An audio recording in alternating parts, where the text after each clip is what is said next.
um prazer de novo estar nesse momento de nós fazer esse encontro, né, com os nossos stakeholders e principalmente com os nossos acionistas, investidores. Então, gostaria de dar boas-vindas a todos. Essa nossa manhã hoje vai estar dividida em dois momentos. O primeiro é o webinar de resultados, que o nosso CEO, o Sérgio Ribas, vai apresentar daqui a pouquinho, e na sequência o conteúdo do Investor Day. Então, mas antes de tudo, sejam todos bem-vindos. Queria dar essas boas-vindas aos nossos colaboradores que estão aqui, que estão assistindo online, a imprensa que está aqui também, temos vários representantes da imprensa aqui também cobrindo o evento, aos nossos acionistas que estão aqui, aos nossos conselheiros, temos membros do Conselho de Administração, Conselho Fiscal também, então sejam todos bem-vindos, fiquem à vontade, vamos aproveitar bastante essa nossa manhã. Nós temos tradução para o inglês, né, para estar aparecendo aí na tela, né, para quem quiser. Então, toda a turma online, né, temos bastante pessoas acompanhando no online, tanto pela Zoom quanto pelo YouTube. E para quem está assistindo no online também, sintam-se recepcionados aqui por nós. E aqueles que estão assistindo depois, né, tenho certeza que muita gente vai assistir depois no sábado à noite, no domingo à noite, a gravação aqui desse evento. Então, lá às vezes deitado na cama, né, como tenho certeza que as pessoas fazem. Então, também nossas boas-vindas aí, ficamos muito agradecidos por estar nos assistindo. Como mencionei, a primeira parte aqui vai ser o webinar de resultados. Então, eu gostaria já de passar a palavra ao Sérgio Ribas, nosso CEO, que vai estar apresentando no formato como a gente está sempre acostumado, né, os nossos slides de reporte e, na sequência, um Q&A. Depois do webinar de resultados, aí nós vamos entrar já para o conteúdo do Investor Day. Sérgio. Eu já tenho aqui. Bom dia a todos. Sejam muito bem-vindos aqui para o nosso segundo Investor Day, né? Queria cumprimentar a todos que estão nos assistindo online. É um evento extremamente importante aqui no nosso calendário, um evento de integração, de celebração do nosso desempenho do ano e compartilhamento aqui com vocês daquilo que não está eventualmente nos números, nas demonstrações financeiras que são divulgadas. Então, a gente está totalmente à disposição hoje para prestar esclarecimentos, para falar sobre o nosso desempenho, e começando aqui pelo desempenho do trimestre. Queria registrar aqui a presença, então, da imprensa, né? Nós estamos aqui com várias profissionais da imprensa cobrindo, eu gostaria de agradecer muito. Agradecer aos nossos conselheiros, o Péricles Pereira Druck, que é o nosso presidente do Conselho, está presente, Faldini, conselheiro de administração, o Conselho Fiscal, os nossos diretores, nossos colaboradores e, evidentemente, agradecer principalmente aos nossos acionistas que estão aqui presentes, que esse evento é para os nossos acionistas, é um evento de prestação de contas do nosso desempenho nesse último ano. No terceiro trimestre, o cenário macroeconômico tem sido, de forma geral, bastante desafiador, né, para todos os negócios, principalmente no nosso caso, que temos a maior parte dos nossos negócios baseados na economia interna. A gente vem, nesses últimos meses, sofrendo, evidentemente, como toda a economia, os efeitos de uma política monetária mais restritiva, mas, ainda assim, a gente vem performando de forma bastante adequada na nossa visão, em função principalmente da contenção de custos, do custo, como a gente vai ver, custo de aparas, que vem também contribuindo aí para que a gente mantenha um resultado em linha com aquilo que nós estávamos prevendo para o ano. Quando a gente entra aqui no terceiro trimestre, nós fechamos nos últimos 12 meses com uma receita operacional líquida de 1.617 bilhões. Essa receita ela é 4,4% menor do que nós fizemos nos 12 meses anteriores aos atuais. Um lucro líquido de 462 milhões, 30% superior aos 12 meses anteriores. O EBITDA ajustado nos últimos 12 meses de 497 milhões, 10% menor que os 12 meses anteriores. E nós completamos, em 30/9, investimentos no total de 910 milhões 682, que é o conjunto de projetos que nós chamamos de Plataforma Gaia, que é importante aqui ressaltar que a Plataforma Gaia, ela congrega um conjunto de investimentos que tem como objetivo melhorar a competitividade da empresa na plataforma atual. O foco desse conjunto de investimentos, como já foi dito em outras ocasiões, não foi aumento de capacidade, mas ganhos de competitividade, redução de custos na plataforma atual da Irani.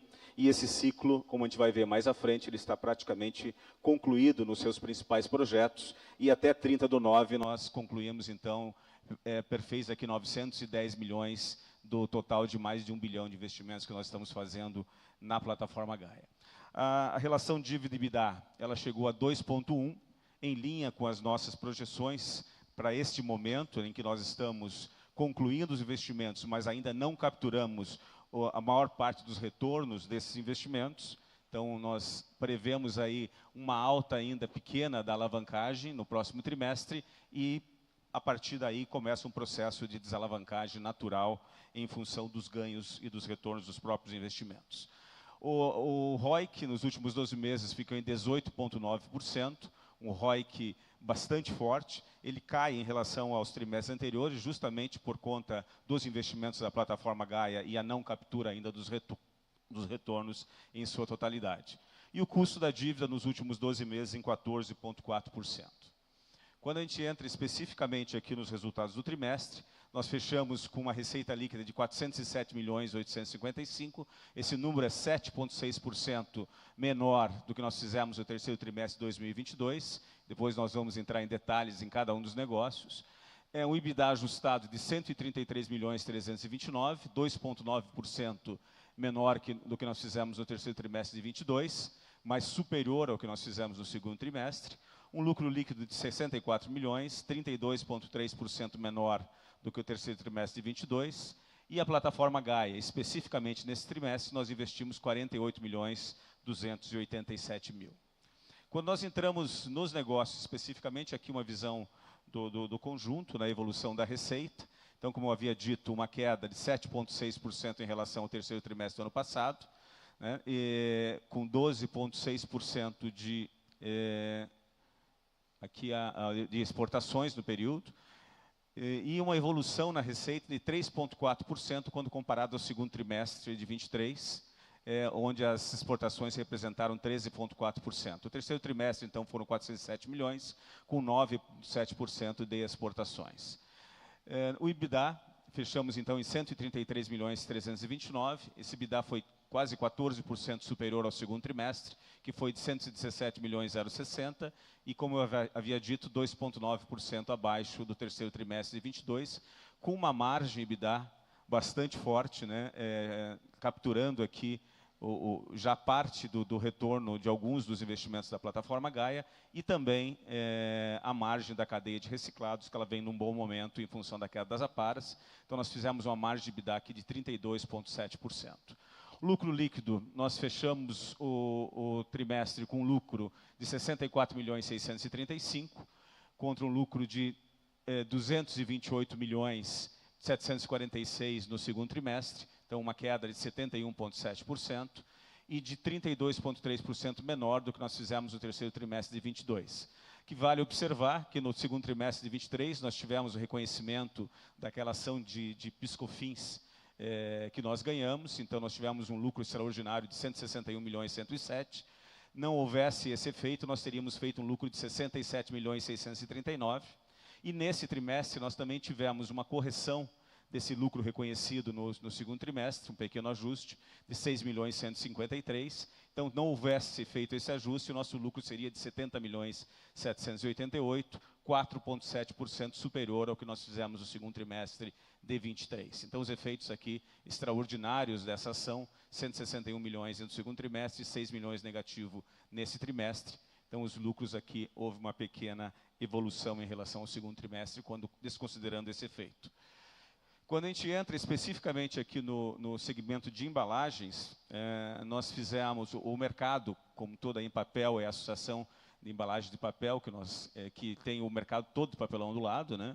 Houve uma evolução em relação ao segundo trimestre de 6,5% no volume de vendas do mercado e uma queda de 2% em relação ao mesmo período do ano passado. Essa é uma visão em toneladas e aqui uma visão em metros quadrados das expedições de papelão ondulado do Brasil. Então, uma queda aqui de 1,4 em metros quadrados, uma evolução de 6% em relação ao segundo trimestre. Quando nós entramos especificamente na Irani, nós tivemos um desempenho um pouco melhor, uma queda de 4,4% em relação ao terceiro trimestre de 22 e uma evolução de 13,3% em relação ao segundo trimestre.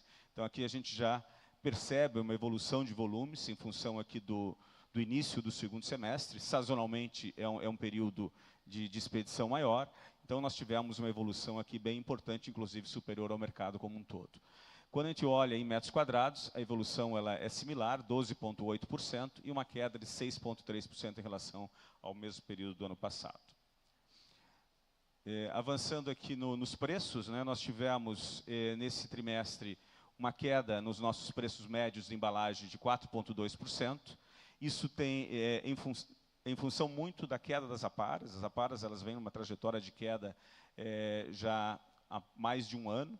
Né, e tivemos aqui uma queda, então, em relação ao ano passado, de 4,4%, fechando num preço de R$ 7.064 por tonelada, que é um preço, quando nós olhamos a margem da cadeia, que nós, na realidade, trabalhamos uma visão muito mais de rentabilidade por tonelada do que por preço por tonelada, porque está muito vinculado ao desempenho da principal matéria-prima, que são as aparas. Né? Então, essa queda ela é uma queda que ocorre no mercado como um todo, em função da queda das aparas que houve de uma forma forte no último ano, principalmente.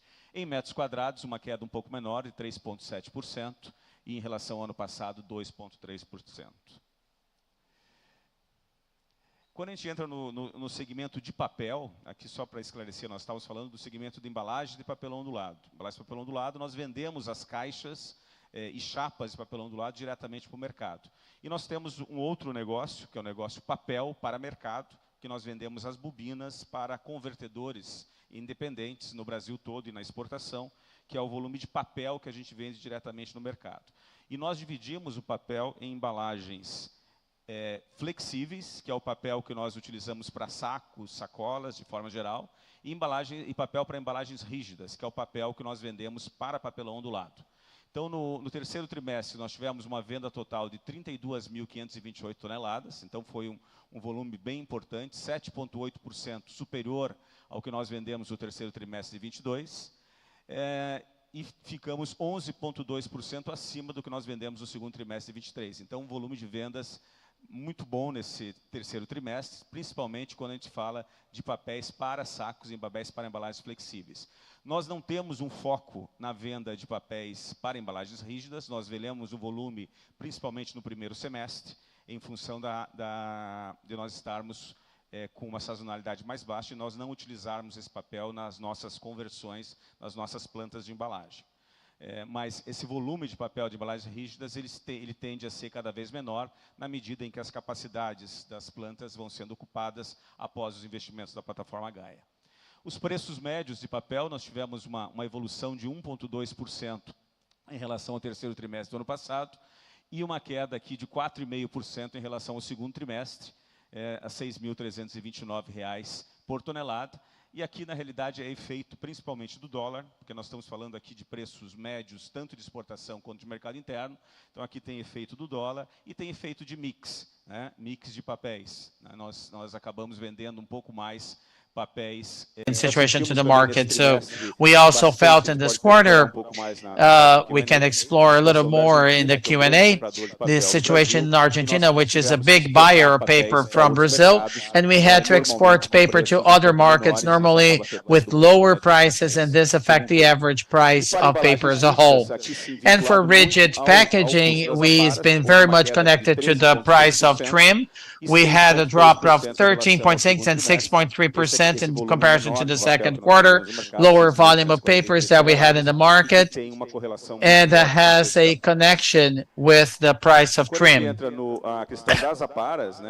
When we get to the trims, we noticed that there was an important reduction in comparison to the second quarter in 22. This has been dropping. The association that consolidates the data from trim market, and we have 27% drop and another drop in the second quarter.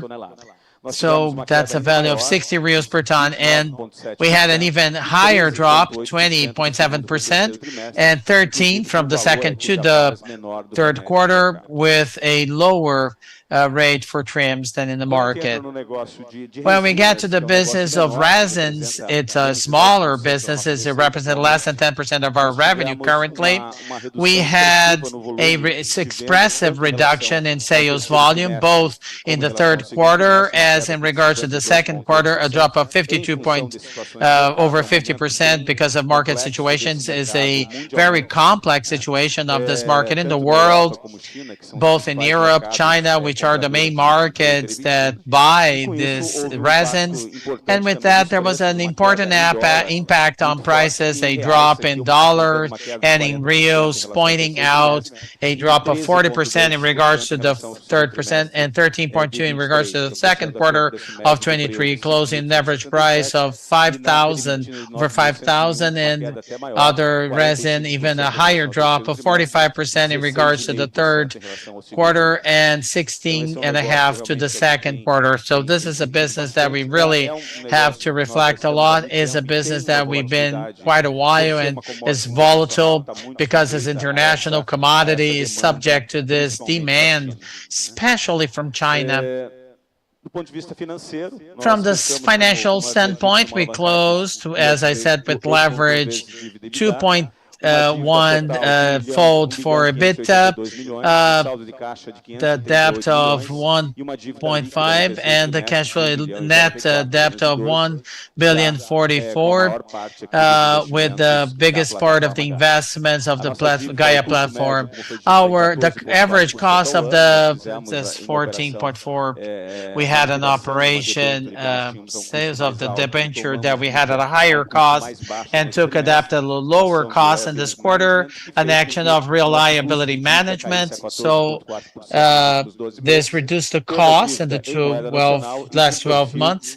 All the debt in domestic current, and we have it in the long run of only 1% of the short run debt. The repurchase program we started in August 22.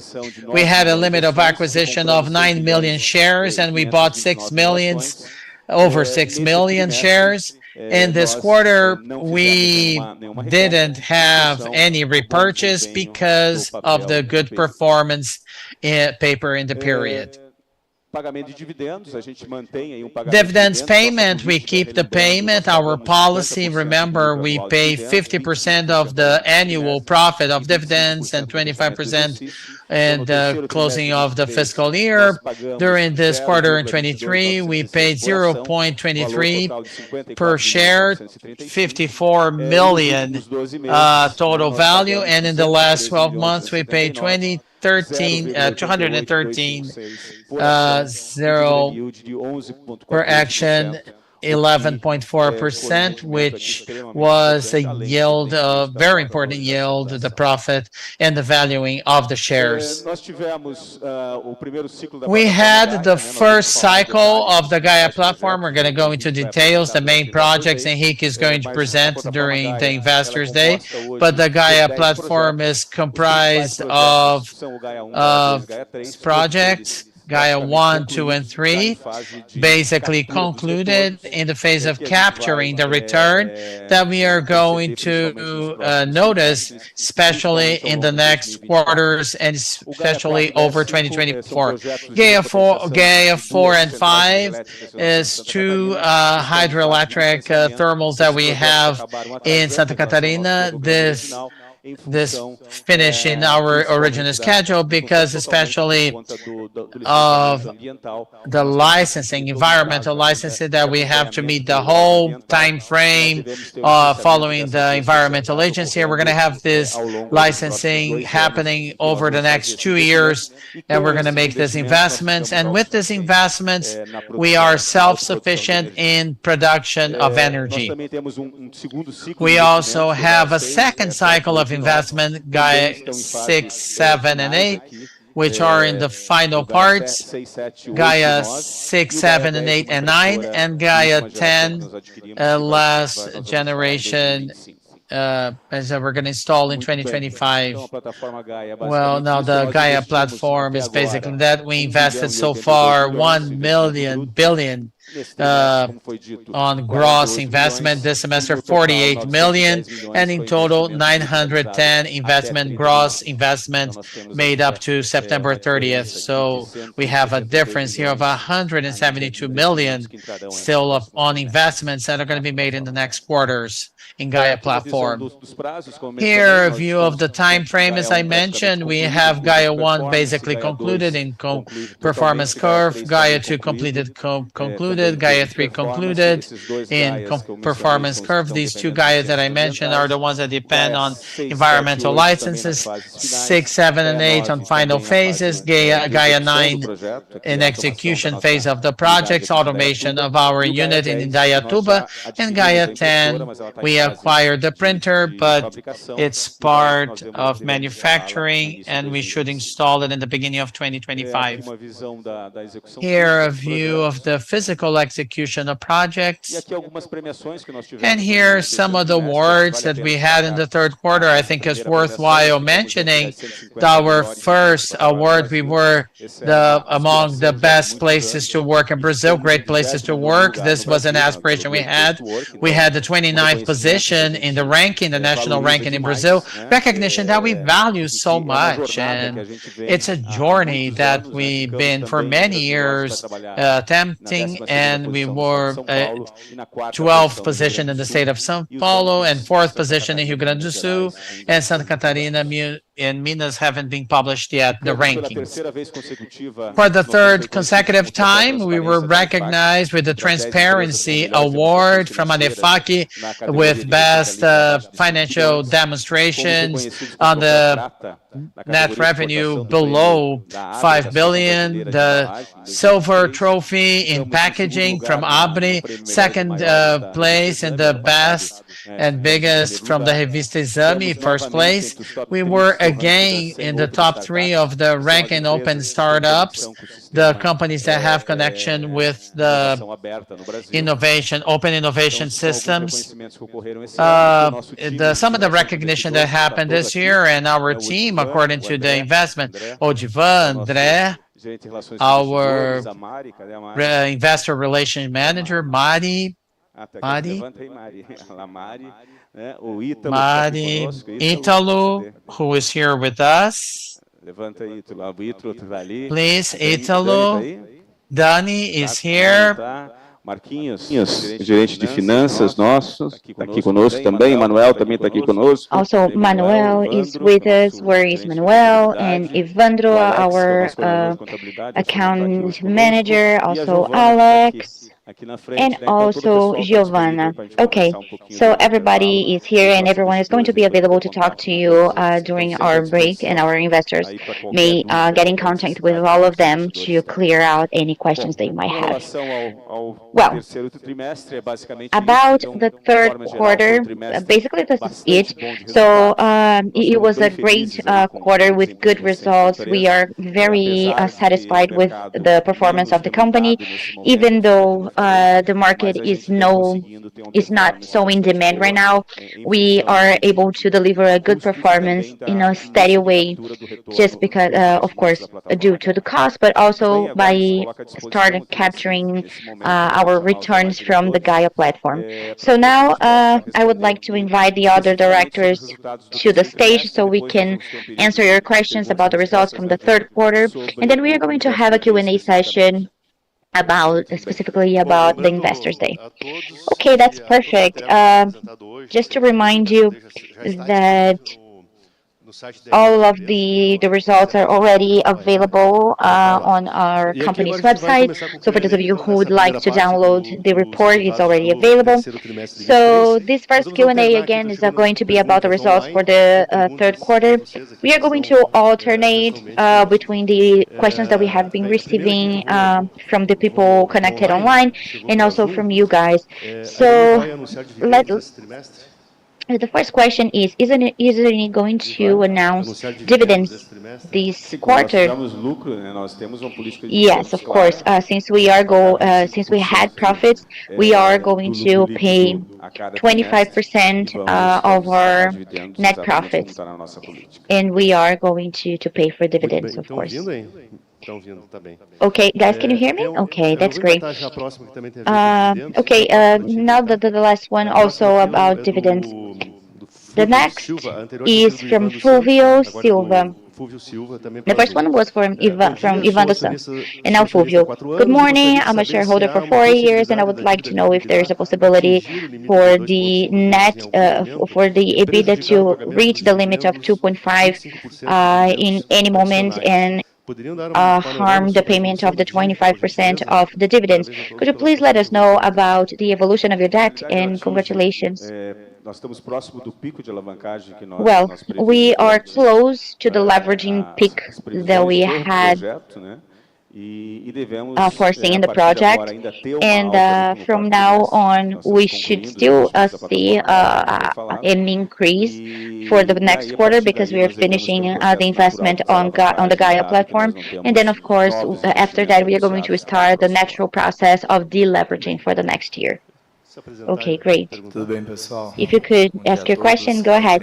Good morning. This is Caio Granio from BTG Pactual, and I would like to ask something about the results, and then I'm going to ask another questions more related to the long term of the company. Well, about the results, what caught my eye is that despite the fact that there was a drop in prices, you had an increase in margin. Of course, it was related because of the trimmings, but I would like to see, of course, there is also a relationship to the benefits of the deployment of the Gaia platform. But what I would like to hear from you now is for you to explain what you feel in terms of benefits of the Gaia platform, maybe in qualitative terms, but specifically about quantitative aspects, and how can we see these benefits ramping up what we see for the year of 2024. Okay, well, the return of investments of the Gaia platform is small up to now. I mean, even the drop in prices is partly related to gains in capacity that we have had in Santa Catarina, and so we have this new capacity with slightly lower prices. But so it has to do more with newer customers that usually go with lower prices because they are key accounts, they are big accounts.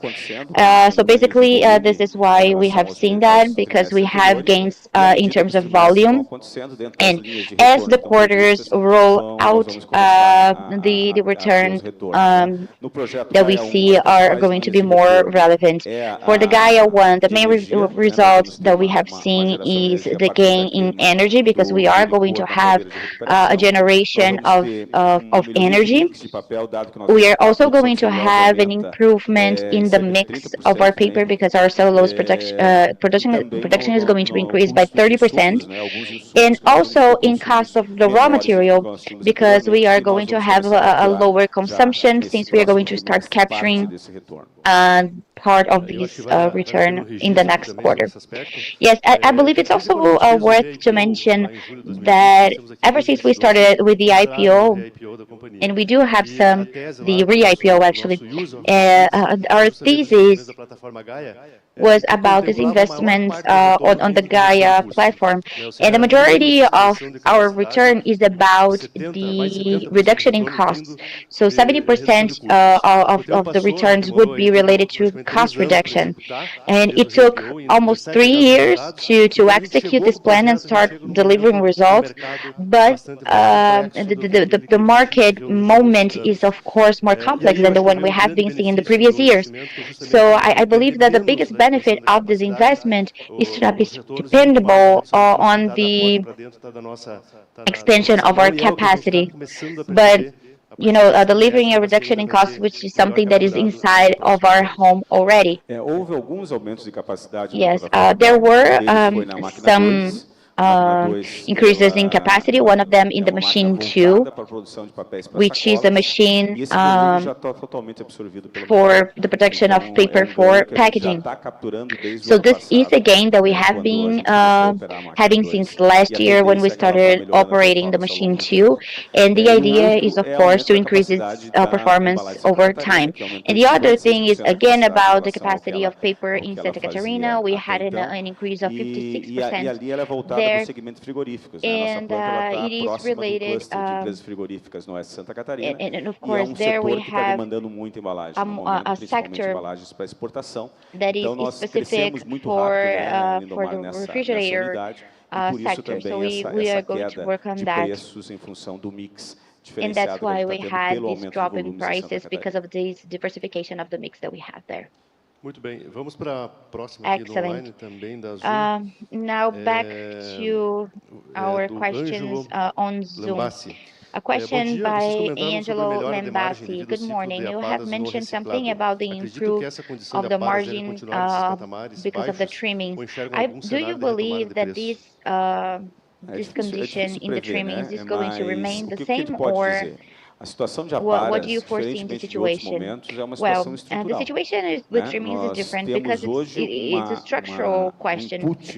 We do have an input in the Brazilian market that is definitely higher than the ones we have seen historically. The two new Klabin machines that are for the production of kraftliner, and the second one for papel cartão e também kraftliner, elas estão colocando a maior parte da produção no mercado interno, dado que o mercado de kraftliner mundialmente não está bem.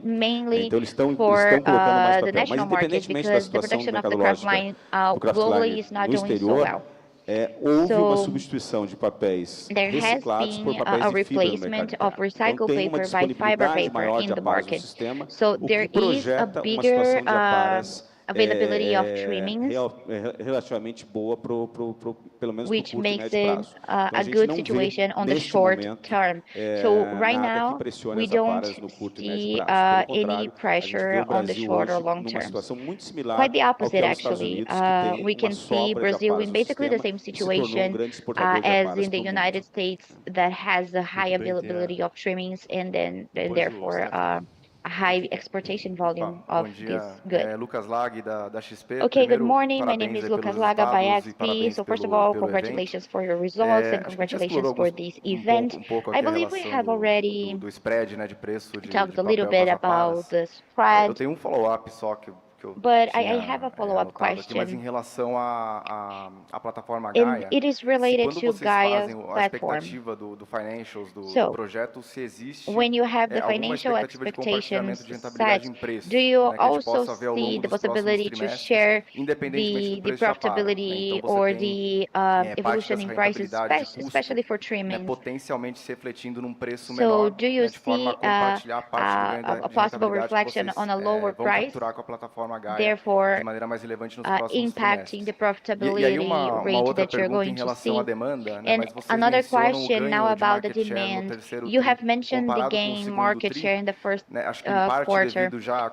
So I guess it is partially because of the Gaia project, but I would like to understand how you can foresee the demand between the segments where Irani is more exposed to compared to the market. So if you could talk a little bit about that. Is it going to be for the fridge market, and how has been the behavior of the market share comparing the first and second quarters to now, considering the exposition of the market as a whole? A gente faz acompanhamento do retorno da plataforma Gaia. We definitely measure the returns from the Gaia platform in a systematic way, so we can see, of course, how we are doing on returns. The price for packaging is definitely something that we monitor. We always consider the market price. However, we have a management system that is related on the margin per ton, because there is a big variation between the price of trims.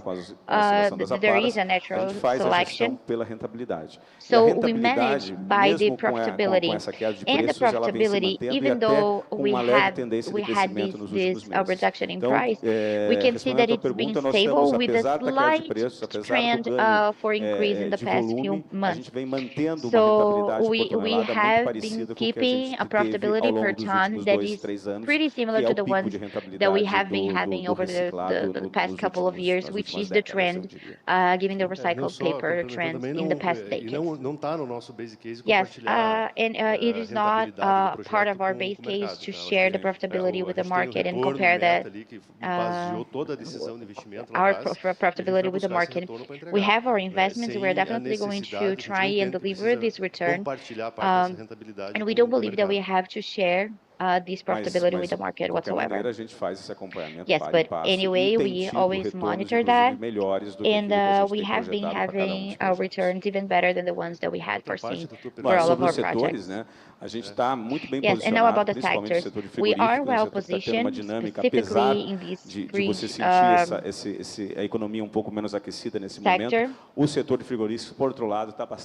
Even though the economy right now is not as heat up as it used to be. So all of the sectors in Brazil are increasing. They are presenting a real increase compared to the last year, specifically in Santa Catarina, but also related to the profitability of the sector as a whole. The food sector is, of course, being very strong. It is a resilient sector, even though there was a drop in the previous quarter, but it is a sector that is facing a deflation this year, actually, and it doesn't necessarily affect business. Quite the opposite. It, of course, increases the consumption on the lower economic levels. Okay, good morning, guys.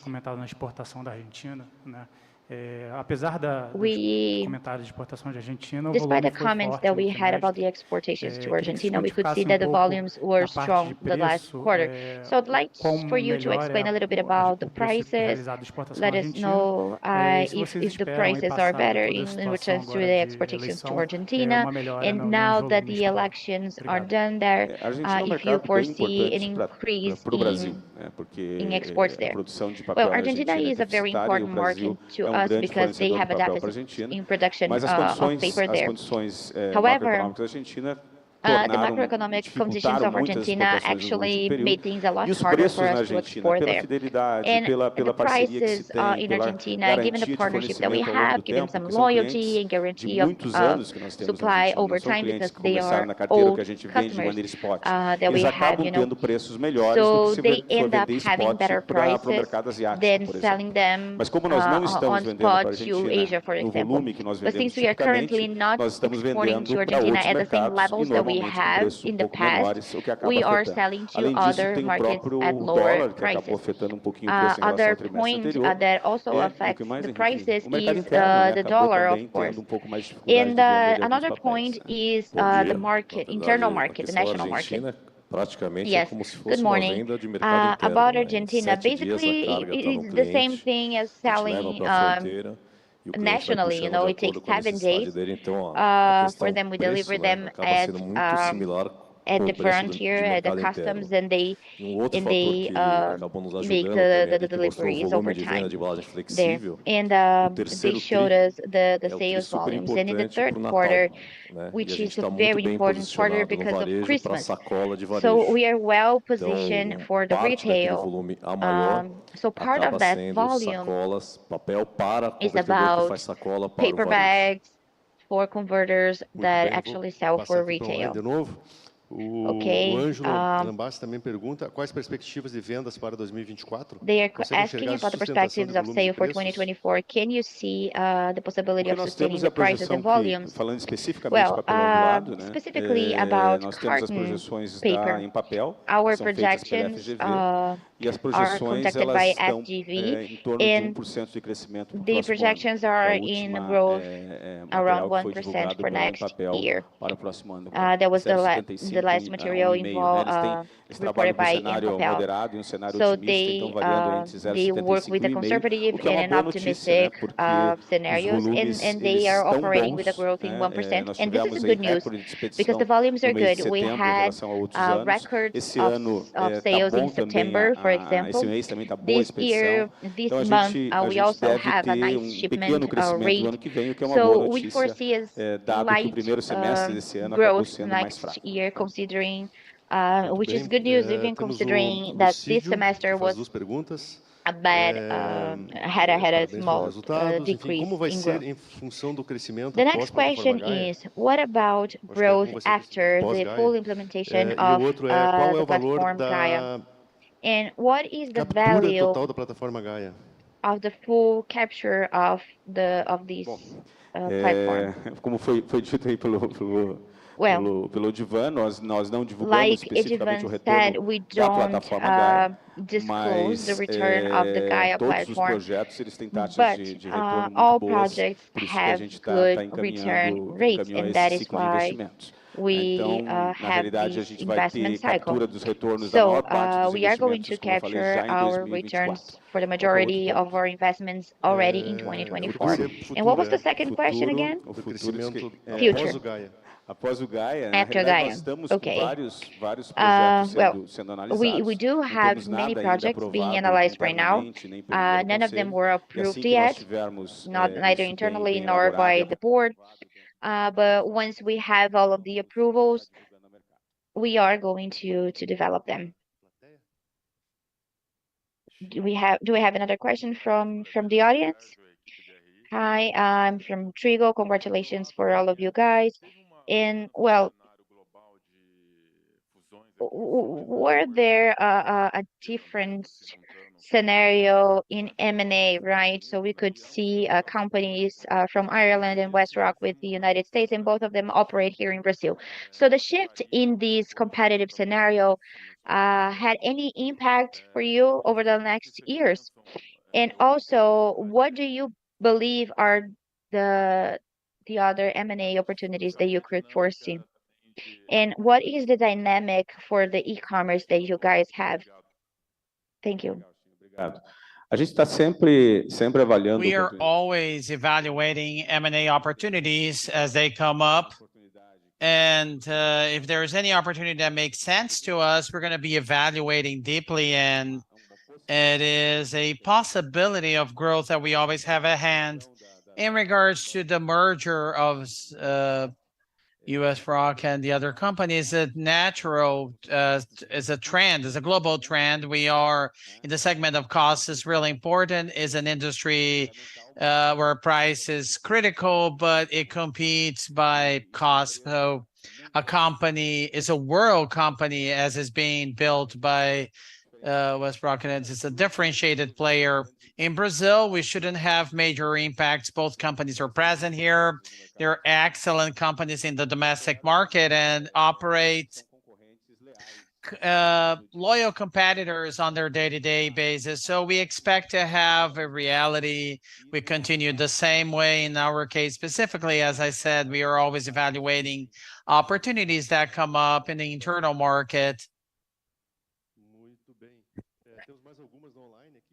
We have a few more questions online. Federico Nobri through Zoom. Good morning, everybody. Congratulations for the results. Could you comment a little bit more the CapEx agenda and the capital structure? What is likely to complete the investments on the Gaia's investment cycle and maintenance, the annual maintenance for CapEx? Any metric or ratio that you use as a base in the sense? And another point that I would like to understand, if you consider the current capital structure proper, and if you plan to make any issuance in the short or long run. Sergio presented a table with the expenditure in the Gaia platform, 1 billion, around that, and we have invested over 900. So we have some 100 million in investments for the execution of the 10 Gaias in the next quarters. CapEx, maintenance CapEx, basically we should increase a little bit because of the investments increase that we have made in the Gaia platform, but you can follow in the results. You have the recurrent number that we have. We indicate that, so something extra than that may be a good proxy. In regards to capital structure, we have a financial policy management approved by our councils available on our site, where it's clear what our strategy is in terms of capital structure. Our target is to have between 70 and 30 of our own capital and 70-30 of third-party capitals. In my presentation, I'm going to show our capital structure in comparison to the policy approved by the council. But in general, we want to balance our own capital and third-party capital, observing some parameters, for example, 2.5 folds of EBITDA in terms of leverage, in a proportion of debt and equities, combined with a long-term time frame of 99 to 100% in the long run. In a way to, what is the objective of this is to have a leverage, not so high, but that allows us the capture of the effect of the leverage. We're going to leverage the company in a healthy limit so we can access credit lines that are cheap because of a rating, because of maintaining a high rating. We're AA today. We are in Brazil, so it's impossible to exaggerate the use of the tool of leverage because of the crisis that we have every now and then. This is the case now of the rates that are very relevant. If you're leveraged, you get hurt because it's draining of CapEx generating in the company to pay interest. So, for example, we are coming to the close of the cycle, of a relevant cycle of investments.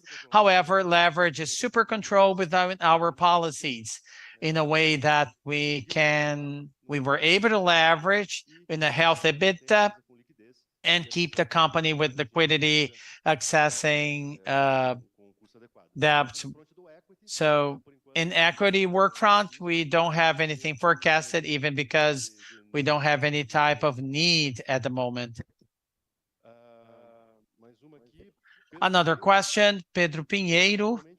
Good morning. Currently, the company works with what production capacity in terms of percentage, and a possible warm-up, internal economic warm-up? Actually, we have a paper capacity that's installed, which is 100% used, and the packaging plant at the annual peak that happens in the second half of the year, it gets to this capacity as well. So it has idle months in the first part of the year to be able to address the months of peak in the second half of the year. So today we don't have a volume of capacity that is available for robust growth in the next 2-3 years. Actually, the occupancy of the current capabilities, actually we had some increase with the Gaia platform focused on the packaging plant in Santa Catarina, increase of the pulp production that is going to improvement the paper mix with and less paper focused on cardboard paper, which is focused for converting plants. This very strong, we lack capability, really.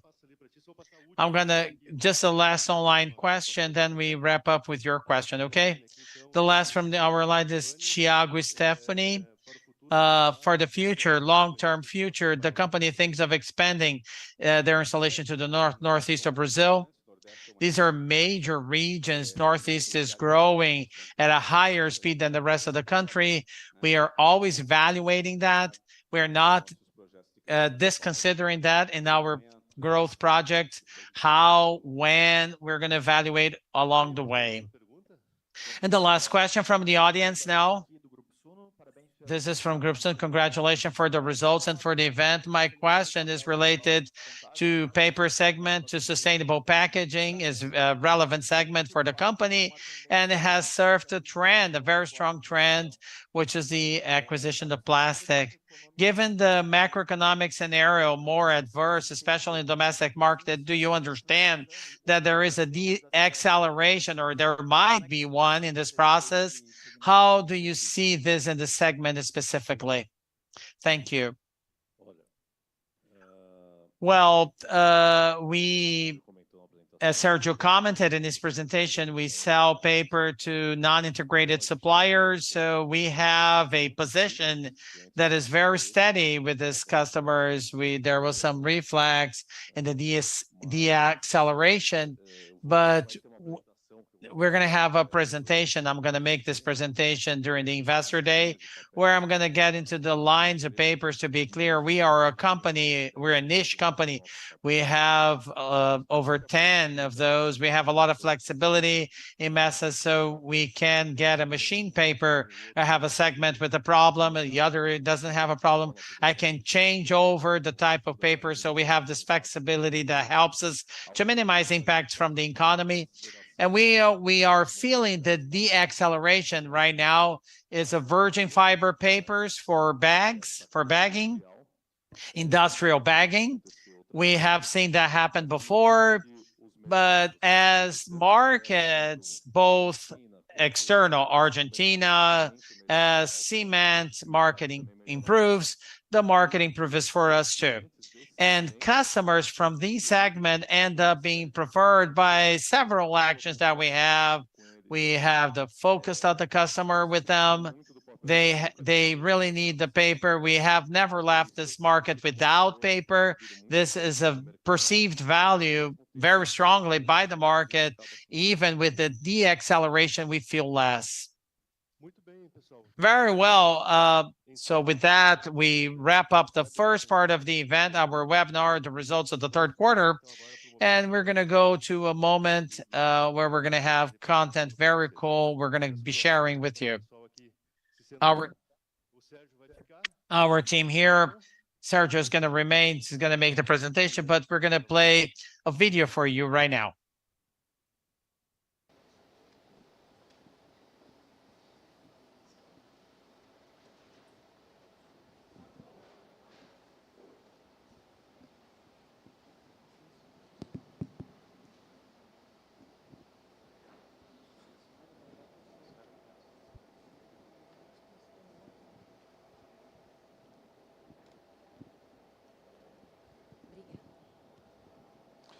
Muito bem, imagino que teria som.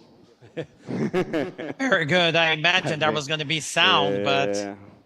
Muito bem, então, dando início aqui ao nosso Investor Day. Starting our Investor Day, I think that we have exploited some of the aspects of our business in the Q&A, but the objective now is to go into more details about the company, about the major trends of our business, and the three major businesses where we act on, and share with you a little bit of our views about the company and for the next periods.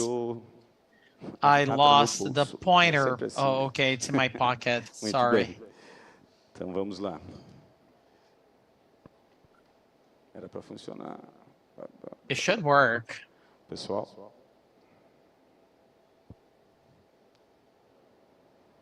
Oi.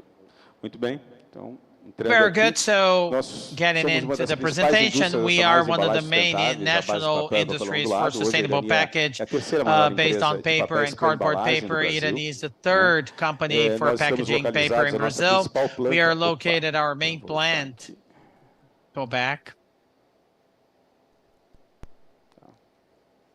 Nossa principal planta fica em Santa Catarina. Our main plant is in Santa Catarina, in the region of Joaçaba with Concordia. We have a plant in Indaiatuba for cardboard paper converting, recycled paper in Minas Gerais. We have a plant for resins producing on the forest base, and also resin in Rio Grande do Sul, and our headquarters in Porto Alegre in Rio Grande do Sul.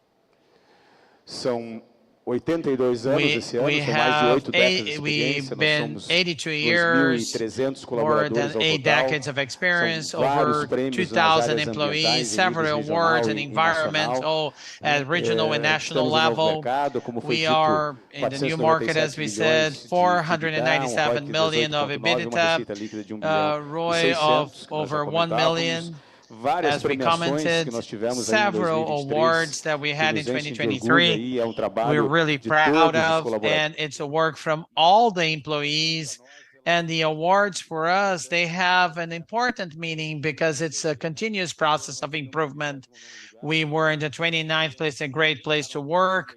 We wanted to get a better position next year with all the awards and best management. We value that award so much. We got the silver from last year. We are fighting for the gold trophy for next year's, the maximum award in Brazil. We were among the 150 most innovative companies last year. We were third in the category for sustainability in the National Award for Innovation. We are one of the innovative workplaces from MIT. We were among the ESG from Exame. In the past 3 years, I have already commented in packaging segment, we won the silver from ABRI with exportation of a box to Balduco for Panetone exportation. Several awards recognizing the excellence of the company in several segments, which assures to our investors results better and better over time. In forestry, we have over 33,000 hectares of land in Rio Grande do Sul, Santa Catarina, 55% of this land destined to production and 45% to preservation. We are the third largest paper production for sustainable packages in Brazil. And when we talk about paper for packaging is for cardboard paper that are going to be converted in our plants, and for bags, and that is a segment for packaging paper. And grossly represents 50% of paper in the world. The other 50% is tissue, printing or writing paper. And it's a segment in the paper segment that is more vigorous around the world. 82% of the production is for domestic market, 37% for of revenue in the last 12 months in the paper business specifically. Actually, it's the packaging business is also a paper business, but converted paper. We are the 7th largest company in cardboard paper, 100% of production for domestic market. And this business in the last 12 months represented 57% of our revenue. Among the largest 5 companies of resins in Brazil, and basically for exportation, it represented 6% of our revenues in the last 12 months. This is our... It's important to point out our strategy, mission, view, and this is a moment that I value so much, talking about our strategy and shared by everyone, our purpose of really being a company that values sustainability, pursuing transform the life of people with attitudes and sustainable solutions. It's the purpose that moves us, that drives us. Sustainability is a value to us. It's part of our business, is intrinsic to our business, and we want to make our attitudes and products, they really can have an impact on the life of people with whom we relate, with whom we have some contact. And our mission, a very major point, this is a mission that has been with us for some time, for quite a while. Our mission is to build valuable relationships to generate prosperity, but it's a mission that has changed our culture. Our culture has changed over the past 18 years, I would say, 20 years maybe, that we started to have a strategic planning cycle more structured. And the richest moment in the strategic planning is the moment of defining the intention of our strategy. And we defined it back then when we decided to build valuable relationships. This has a very strong meaning to us, that each person in the organization values each relationship. the relationship we have with our suppliers, with our customers, with our associates, with our shareholders. We want all these relationships to be relationships based on trust, transparency, understanding, true understanding of the interests of the other parties, so we can address the expectations and have sensitivity over what others expect from us. So building valuable relationships in an environment of trust, especially in a country where we live in an environment where trust is not very often found. So we want to ensure that nothing's going to go wrong in that relationship. We have a stance that having trust as a foundation, believe people, and the first people we believe is ourselves and our employees and associates. This is the base of our culture. This has transformed this is bringing us to this moment to talk to our investors with the main differentials we have, the culture of trust, performance, passion that we have for everything we do in the company. As a view, we want to be the best company to be admired. We want to, it seems a little bit presumption, but we're not saying what we are. Our evaluation of what to be better is subjective, but the aspiration of being the best company to outnumber, to look for excellence is what drives us. So we want to be the best and the most admired company in the business, because we expect that people evaluates us like that, admires us like that for the work we do. And when Irani has high profitability and projects that has excellent return and has an excellent performance in stock market as it has, everybody applauds, because they know the company that is a company that contributes, that builds in a substantial way for our society. To be the best and the most admired company is our view and our aspiration every day. And our values, first, our life in the broad sense of taking care of people, care with the environment, work-life balance. This all has to do, and this is the main value that guides us every day. Sustainability is in our purpose. Ownership, there's a strength that's in every person in the company to give their best, regardless of what they are. Everybody has an input. It's important to contribute, and ownership as a culture makes people really have the passion, shine their eyes for everything they do in the company. Diversity and inclusion as strengths. Of course, diversity is a strength on its own.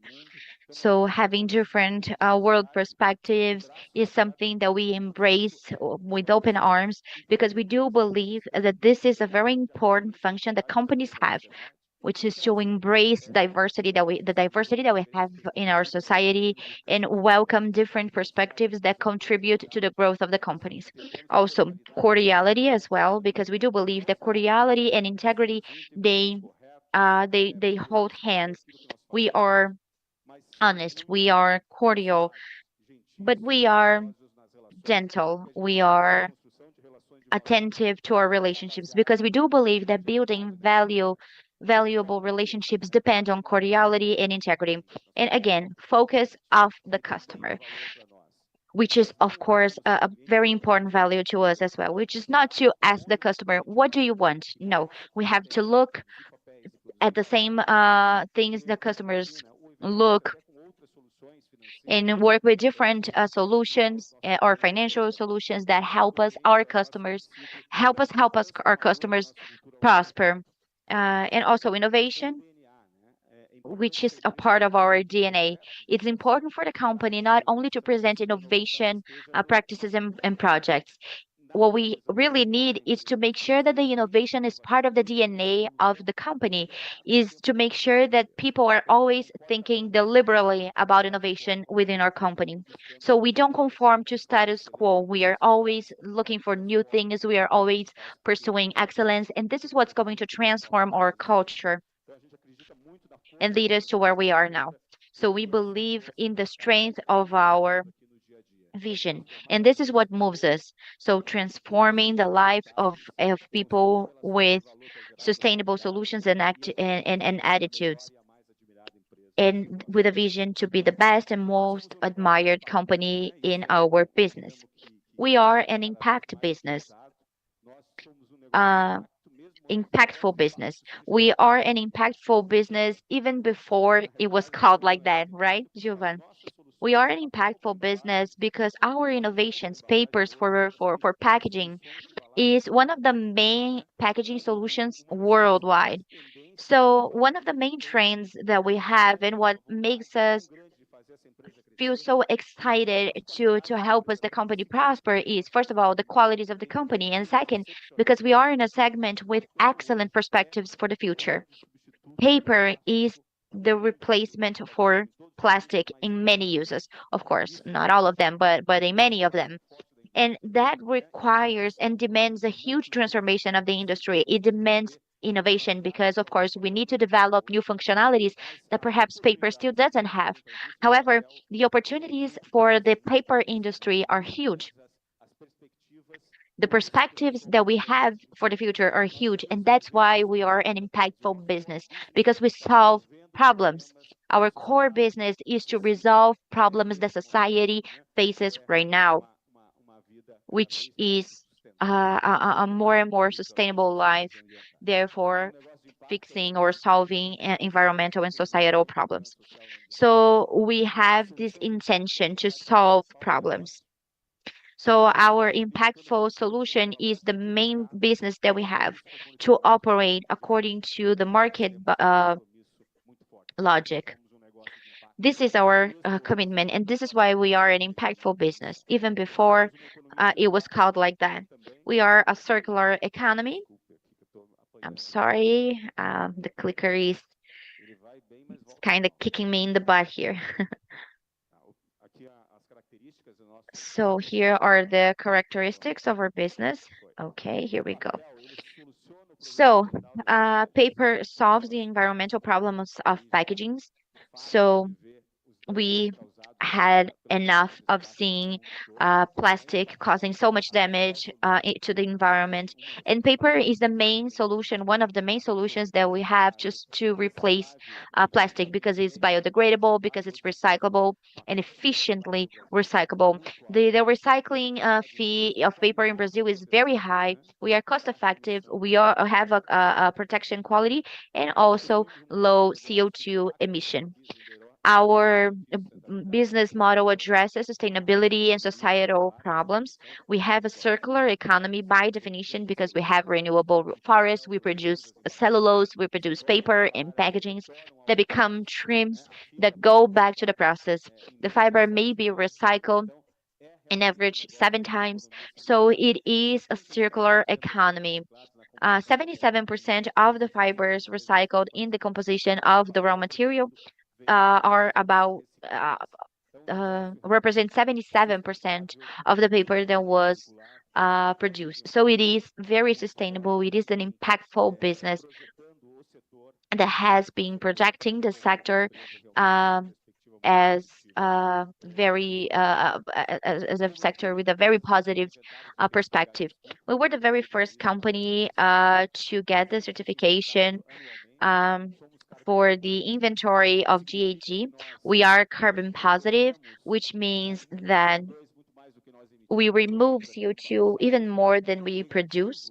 So we have a negative level.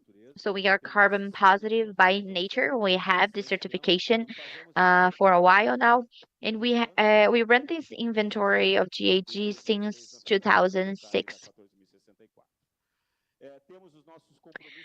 We have our public commitments related to GHG, and it is important for us.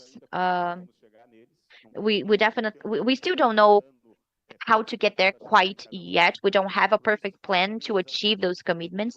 They are challenging commitments that involve structural changes, investment changes, but we do believe that these commitments are crucial to contribute to a more sustainable world.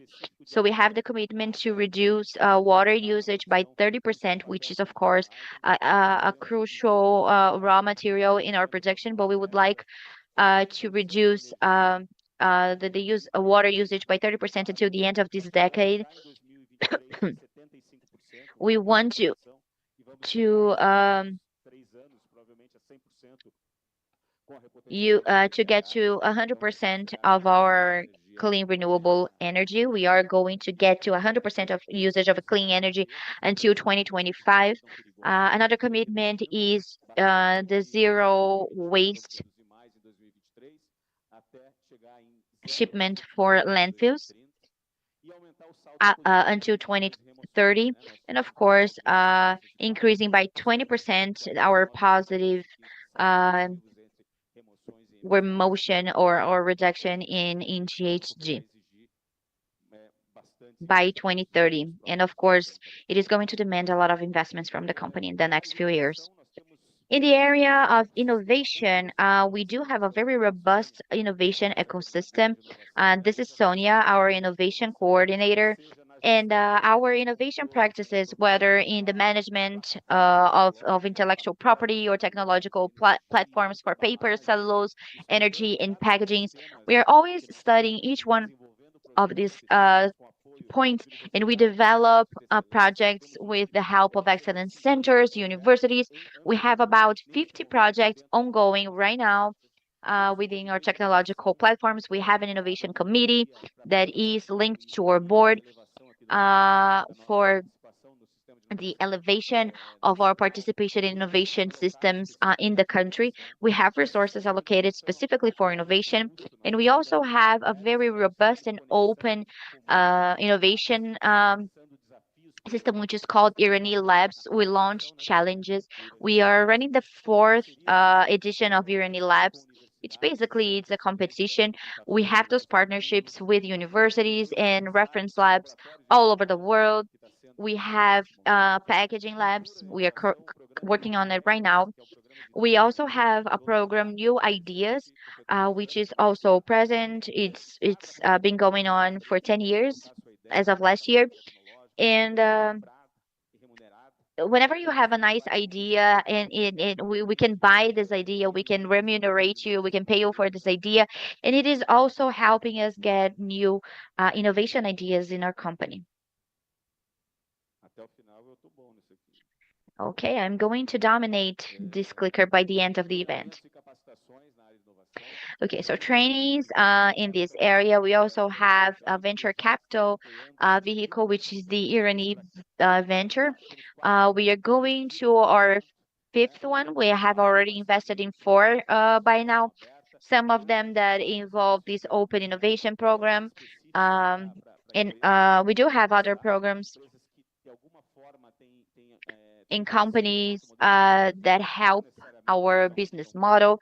So not necessarily they are for the development of Irani, but they represent good businesses. We also have venture building, joint ventures.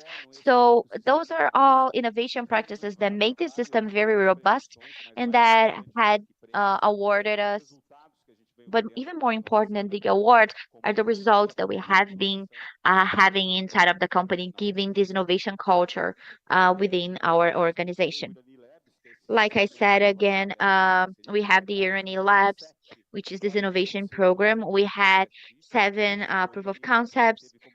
The last Irani Labs was related to ESG, so we receive a lot of purposes of projects. 2 about sustainable packaging. So Magma develops develop a different kind of paper. Then we have Bioflora, for example, for climate change. So it is a platform for the monitoring of carbon inventories and biodiversity. Quanticum actually maps the soil and all its nanoparticles. And Bot Labs, which is an equipment that generates nanobubbles infused on water for treatment. We also have another project with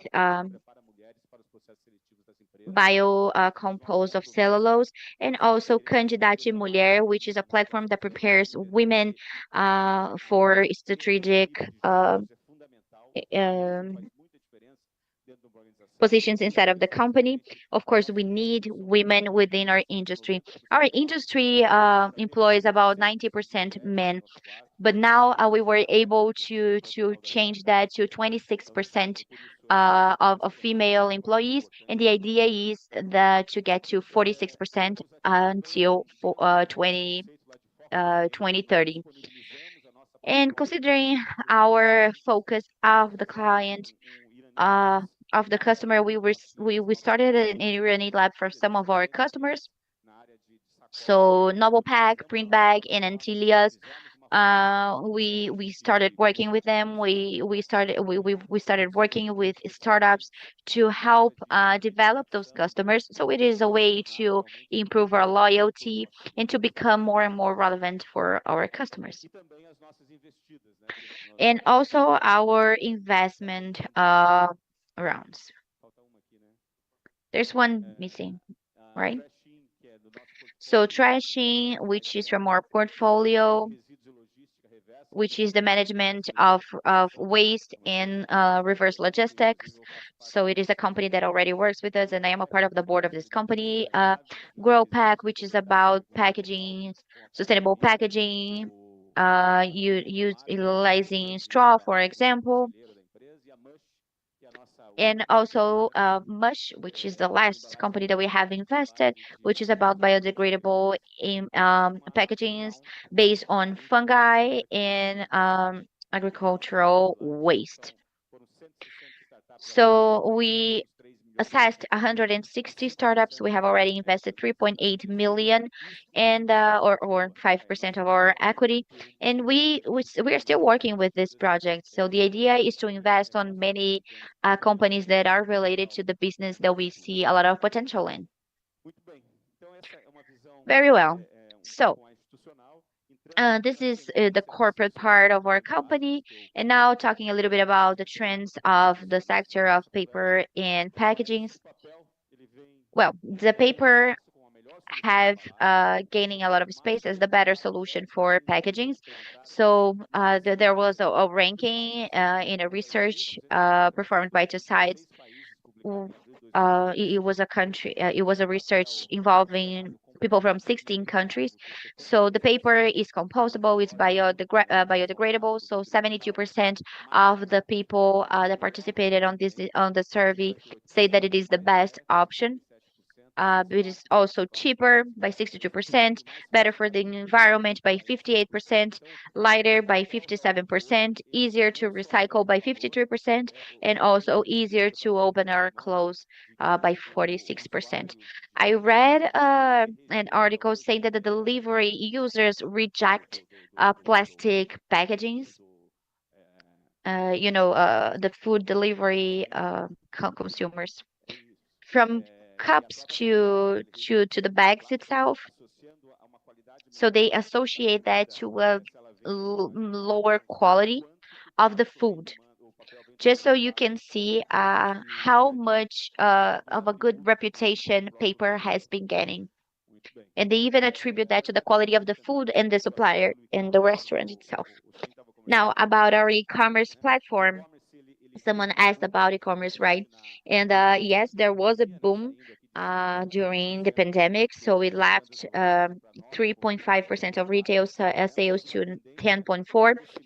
And there is this big growth trend for the next years. And the main barrier that we had, which was the consumer behavior, was overcome during the pandemic. So now people are used to search online for products before making their purchase.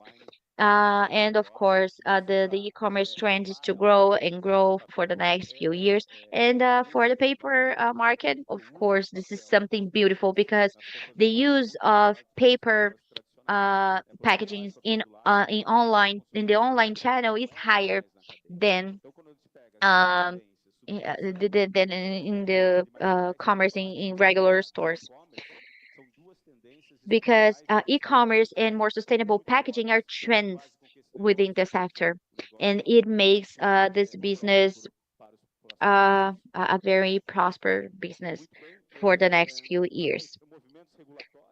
Now about regulation movement. So in addition to the social demand for more sustainable packagings, we can see that the governments are also working, having restriction regulations prohibiting plastic packagings in Peru, Chile, Mexico.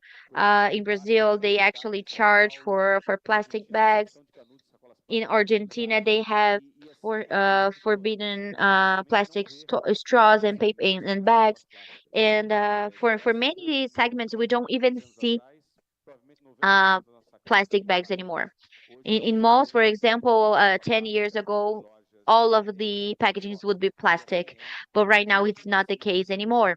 The same goes for food delivery and others. And during the pandemic, we could even see a growth in other spaces.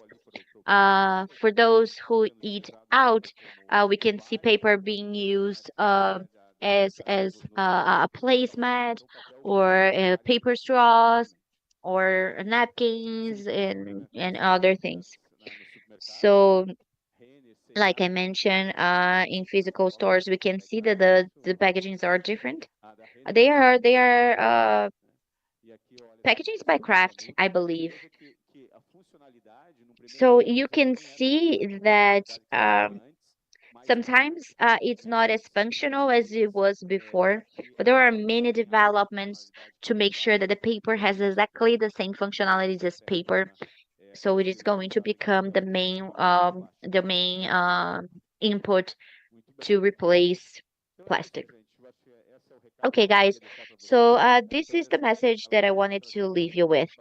The company has been evolving. We have a management system that is robust. We are growing. We have the Gaia platform bringing excellent returns for us that we will see even stronger in the next quarters. We have a team that has a passion for what we do. Everyone has sparkles in their eyes when we talk about our business, and our employees are listening to us right now. And well, we are very excited about what is to come. So Enrique is now going to come and talk to you. He was the director responsible for Gaia 1 and 3, and he's going to talk a little bit about the results of this project for us. And he's going to talk about some of the questions that you sent during our Q&A. Thank you very much.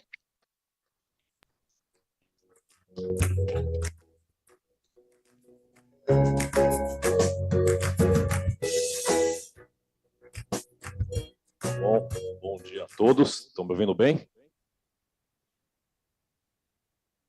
Bom dia a todos. Good morning, everybody. Can you hear me? I think you can hear me now. I am not a radio narrator, but I could be one. I anticipate that if by any chance I point any wrong color, I am part of diversity. I'm colorblind. Maybe I point something green instead of red, so I will try not to get it wrong. I'm going to talk a little bit about the Gaia platform. It's been exploited a lot here already, but here we talked a lot about the schedule already, and the Gaia platform is in the final phase, as most of the projects that have been delivered is in the ramp-up phase. So Gaia platform, we're basically with all projects a little bit in the line, delivering a little bit before the forecasted time and at the cost that we promised. Going project per project, Gaia 1, which ends up being the largest project, was the expansion of the chemicals enhancement. We started the project before we had forecasted. It's a project of 3 years lasting. This 3 years long project, during engineering, the first wave of COVID, so we had to do everything online, which had never been done before. A project of this magnitude, absolutely online. And then during the execution of the construction work, we had several COVID waves, I think you all remember people dressed up astronaut for disinfecting the areas. We had all that in Gaia 1. We had 1,300 employees at Gaia 1 with 0 accidents, with sick leave. And Leandro is our health and security manager. And one thing that really took his sleep was the question of accident. And one of the values that Sergio mentioned when he presented was life. Not only we preserve our life, but the life of all of us who are in our environment. So this was a landmark. We took the period of a lot of inflation that is not going to compromise the return of the project. And we are now in the ramp-up phase of Gaia 1. Very well done. Look, this is a picture of the first burn. I can't see it, but it's the first burn in the boiler. I think it was in June. 12th of June. 2nd of June. 20th of June. Okay, so that was the first date. And this project, the impacts, we had 29% of impact of increase of production of fluff and 56% increase of our own energy generation, as Sergio commented in the first part of the meeting, and chemicals, fixed maintenance, fixed costs, and etc. That it's starting to happen. And this project, everybody was asking, what is the gain of this project? This project is a project for the perpetuity of Irani, to bring spectacular returns in the future. It's a project that all the new equipment in the company, whatever, paper machine, printer, as we learn to use the equipment and our operators learn to use it, every year we're able to improve the performance. And these things we haven't captured, but we know that they happen. So we say that a project of this magnitude in 3 years ends up being a watershed. And until then, we did everything that we had promised in the RPO. Another thing, cool thing linked to what you said, Sergio, we had several suppliers in all Gaias. Gaia 1 ends up being the project with the highest supplier number. And one thing that Sergio showed, linking great place to work and linking with our mission, building valuable relationships to generate prosperity. A quote that I heard very often from the supplier is, Henrique, you have here something different. Your employees are very much engaged in making the project work out right. You do much more than you should do, because many times people have projects of this magnitude, but we hired the suppliers, I hired the boiler supplier, and now I can sleep at home because they're going to deliver the boiler ready. It's not like that. It has to have a lot of dedication from our team to help. And giving examples, very silly examples, that our team has a differential in Campina da Alegria is a cold place. And we had an unexpected cold in the month of May. None of our suppliers were prepared with blankets or clothes. Our team were sensitive enough to organize a campaign to collect blankets and winter clothes. That was intuitive. That was the commitment of those who are doing projects like this. This is an example. We had also examples of low-end equipment. It doesn't matter if I heard this. We found solutions together. Everybody the supplier who left Irani, they were enchanted. In the work of 3 years, in the construction work of 3 years, you usually have fights and struggles. But we left with all the suppliers having a very good relationship. They left Irani saying, this is a great place.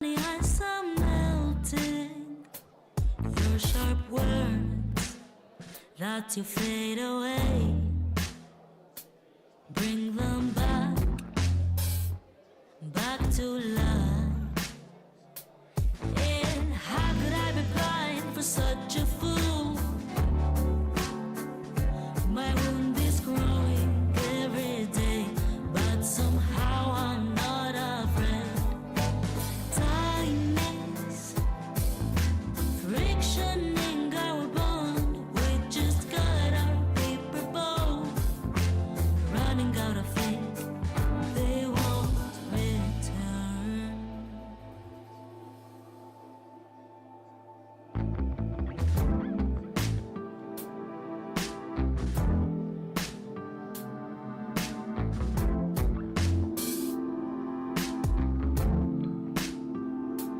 Rain on fire, drown my sorrows, wipe the tears. Honey, eyes are melting. Would you take an edgeless knife as I dive into your mind? Get in my collection twice.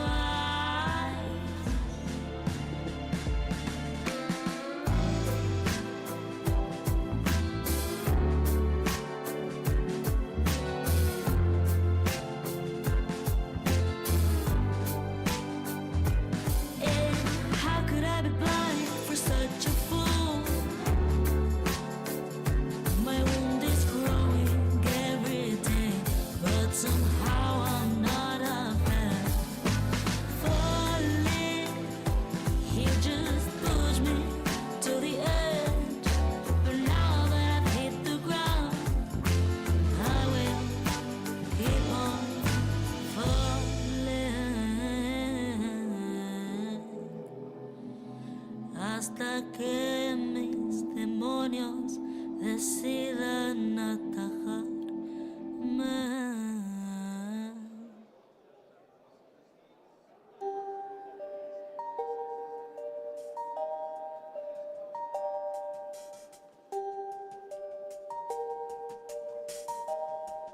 Just tell me what you got to say to me. I've been waiting for so long to hear the truth. It comes as no surprise at all, you see. So cut the crap and tell me that we're through. Now I know you're high, I know you're mine. You don't even know you've been unkind. So much for all your highbrow Marxist way.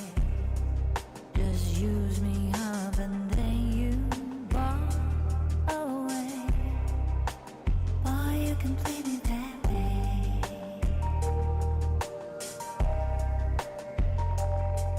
I guess what you say is true. I could never be the right kind of girl for you. I could never be your woman. I could never be your woman.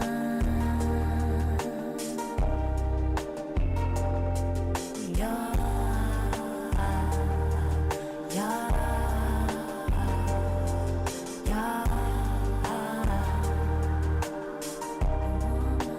when I saw my best friend yesterday, she said she never liked you from the start.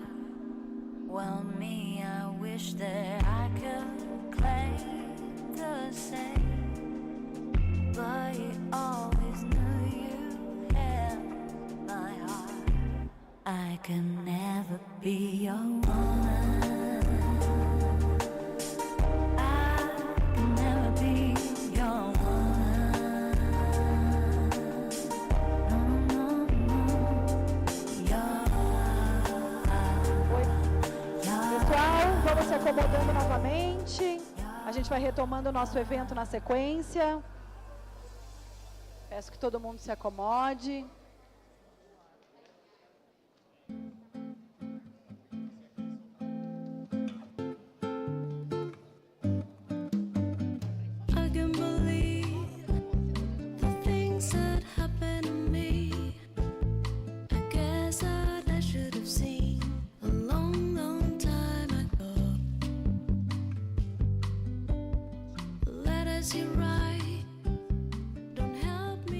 Muito bem. Estamos de volta, então, para a segunda e última etapa aqui do nosso Investor Day. O Henrique vai continuar com a apresentação agora, falando especificamente do negócio papel, né? Mas antes tem a vinhetazinha, aquela que não rodou antes, é para rodar agora. Vamos ver se agora vai.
Bom, todos tomaram café, sempre difícil voltar à fala depois do café, né? Mas bora lá, vou comentar um pouco, entrar um pouco mais no detalhe no negócio papel, os nichos de mercado que a gente atua, por que a gente tem uma atuação diferente, tá? Então vou começar aqui. Aqui, né, deixa eu botar aqui o cursorzinho, né? O nosso volume de produção cresceu 74% de papel para embalagens, né? Então, de 2005 a 2022, crescemos 74,4%, enquanto o mercado cresceu 31,9%. Aqui é uma série de reformas de máquina que a gente fez, máquina 1, máquina 5, máquina 2, aquela própria questão que eu comentei, que ano a ano a gente tem ganhos de produtividade pelo pessoal conhecer a operação, então está dentro desse número aqui também, né? Temos 5,3% do market share, produzimos 293 mil toneladas em 22. Né? Recording in progress. Quando a gente fala de clientes no mercado interno, né? O objetivo desse gráfico aqui é mostrar que a gente tem uma venda bastante diversificada. 53% do nosso volume corresponde... Opa, aqui de novo. O voltar aqui não vai, né? Ah, foi? Aqui. 53% do nosso volume são os 20 maiores clientes da carteira. Importante ressaltar aqui clients in our portfolio. It's important to highlight that we have a very long history with most of our domestic customers, many of them with 30, 40 years of relationship. We have customers that are even have some emotional when they talk about Irani. So the father, several generations have taken care of the operation.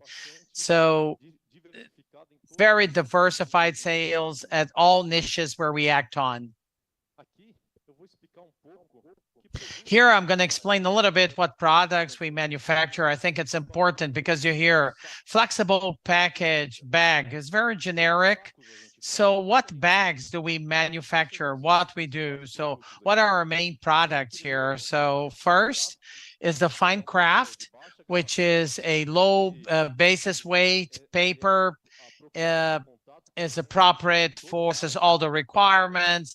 It has protection quality, is spectacular. So when you go to the bakery, for example, I'm going to give you an example of a bakery. So you have those bags, 3x4 or 1x1, shining, glossy. It's Irani paper, is for contact with food. 3x4 is the filter brand of the paper. If you go to a bakery and the paper is not glossy, is not appropriate for contact with food, please complain to the baker. Do that, please. And Fine Craft market is a market that we produce a machine for. And it's a market that is really flat. We are a leader in the market in Brazil. We export that paper as well.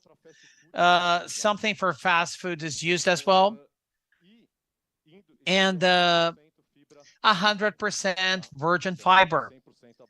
So 100% based on pulp. Going to the second paper here, that's 100% virgin fiber, Flaxikraft and Flatkraft. The difference is the resistance, the strength of the paper. It also has contact with food, and it has international certification for food contact, which is the SEGA. We have several applications. I'm going to show it further in the presentation. But when we talk about Groove, we were talking about seeds, food for dogs, for animals, coffee bags, also used for the handle of bags. The bags you receive, the handle is twisted. It's a Flaxikraft paper. And then, again, I pressed the wrong button. The Bagcraft, which is the case of Machine 2, I think you saw it when I mentioned the Gaia platform. Bagcraft, talking to Coffee Break, it's interesting, they were asking me, why do we buy Irani paper for bags and not from competitors? And I said, to sell paper for bags is not enough to produce the paper.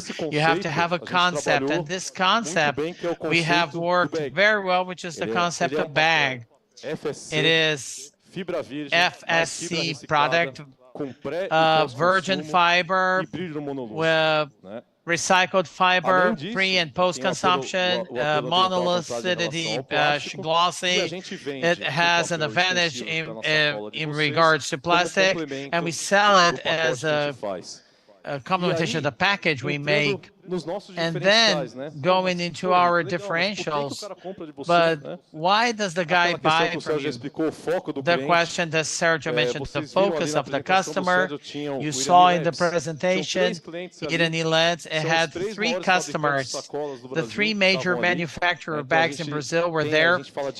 So we have, we talk about, we are always helping our customer to develop, and as they develop, we benefit from that together with them. So many times the business department has participated in meetings, not with the customer, but with the customer of our customer, to help sell the concept of paper, to allocate that paper in the retail brand that the bag is going to be used. It's a very common practice from the commercial department. And with that, when choosing what paper they're going to buy, this is one of the key factors to the success for the. We also have customer technical support, stable commercial policy, assurance of customers. They don't have a manufacturing plant for paper. They depend on the papers, their main raw material, and many of them have been in the market for 30, 40 years. They have, as a memory, some moments where they didn't have enough supply of paper, so they value very much supply assurance with paper. Sun or rain, 30, it doesn't matter. We manufacture the volume they need, and the same thing is applicable to the external market customer. We never leave them behind. We have the same rationale to use. And the outcome of that is that we end up having a premium price, because we have a value offered that is perceived by the market. Something else that we ended up, the delivery package. We have always been in the main fast food network in Brazil. And with the event of delivery, digital platforms like iFood, Shopee, Rap, we're present in this segment as well, with all these value attributes that I have mentioned.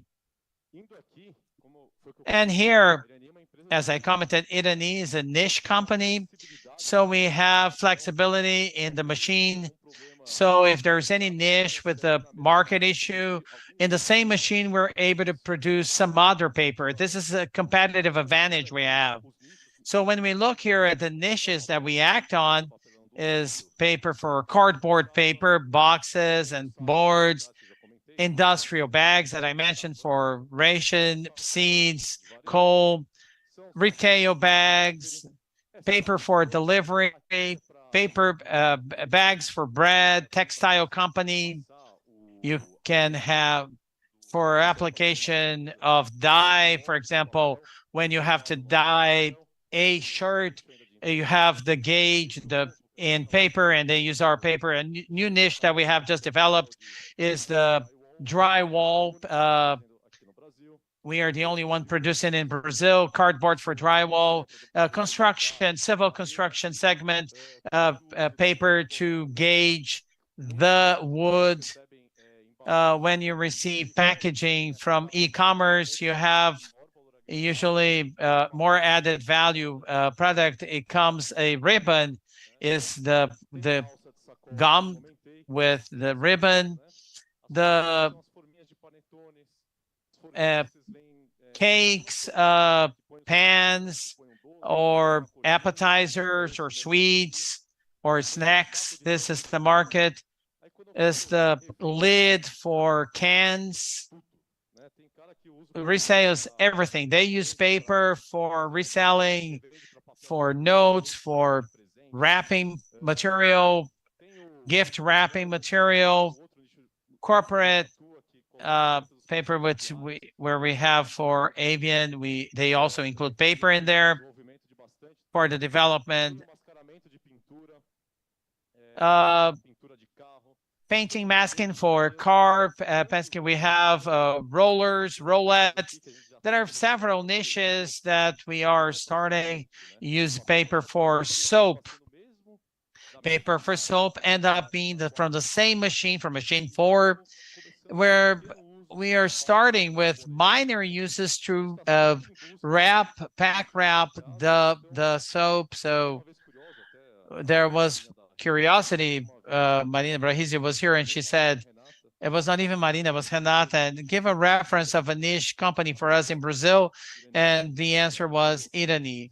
And I realized how many market niches we act on. We're really a niche market company for flexible packaging. Now, when we talk about exportation again,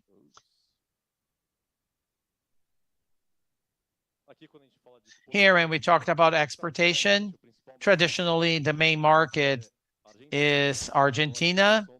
Now, because of the moment, this market in Argentina is replaced by Asia, China, and then Saudi Arabia, paper for contact, for food, and they use paper for contact with food. We have an echo in this audio, and this market is curiosity that we have for Saudi Arabia relationships. We have customers for over 20 years in relation, and it's very cool.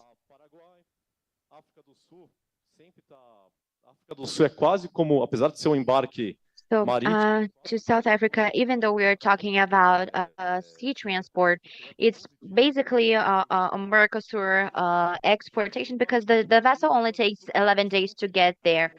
So we always look for diversified sales, looking also at information from the national market and an external market. But the most important thing is that we are always looking for the focus of the customer in a circular economy. Our customers are already familiar with us. And one important thing that I say is that it is not important for you to have the best quality. No, you have to have the regular quality. You have to sell what you deliver.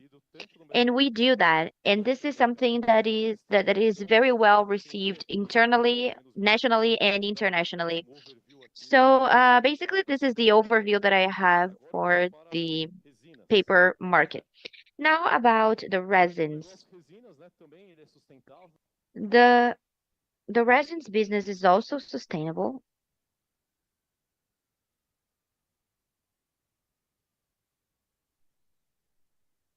I'm sorry, but I lost the audio.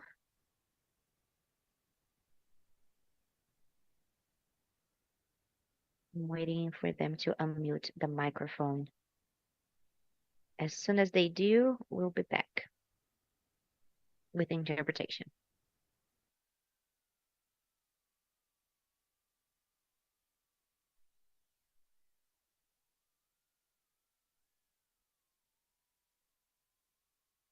Ceras depilatórias, borracha e depois vem tintas de impressão. Rubber and also ink, and also the ink for asphalt. And in the case of terebinthine, is basically perfume fixers. So France and India are the main producers of this product. Then we also have disinfectants and mainly the pine oil, and 70% of it is terebinthine. Then paints, solvents, vernix, and soap. We hold 11% of the market share, and 3%, not 97% of it is export, and 3% for the national market. Then we have many sales for Europe, so Netherlands, Portugal, Pakistan, Ireland, Spain, and then we also have China. So sales are based mainly for Europe, Asia, and a little bit in Latin America, South America, and then Middle East. And that is for tar. For the terebinthine, mainly for fixers, for Japan, Mexico for cleaning products, and then all of the other ones for the perfume industry. So this is the overview we have for resins. This is a smaller business, of course, but we work with it with the same passion as we do for our bigger business.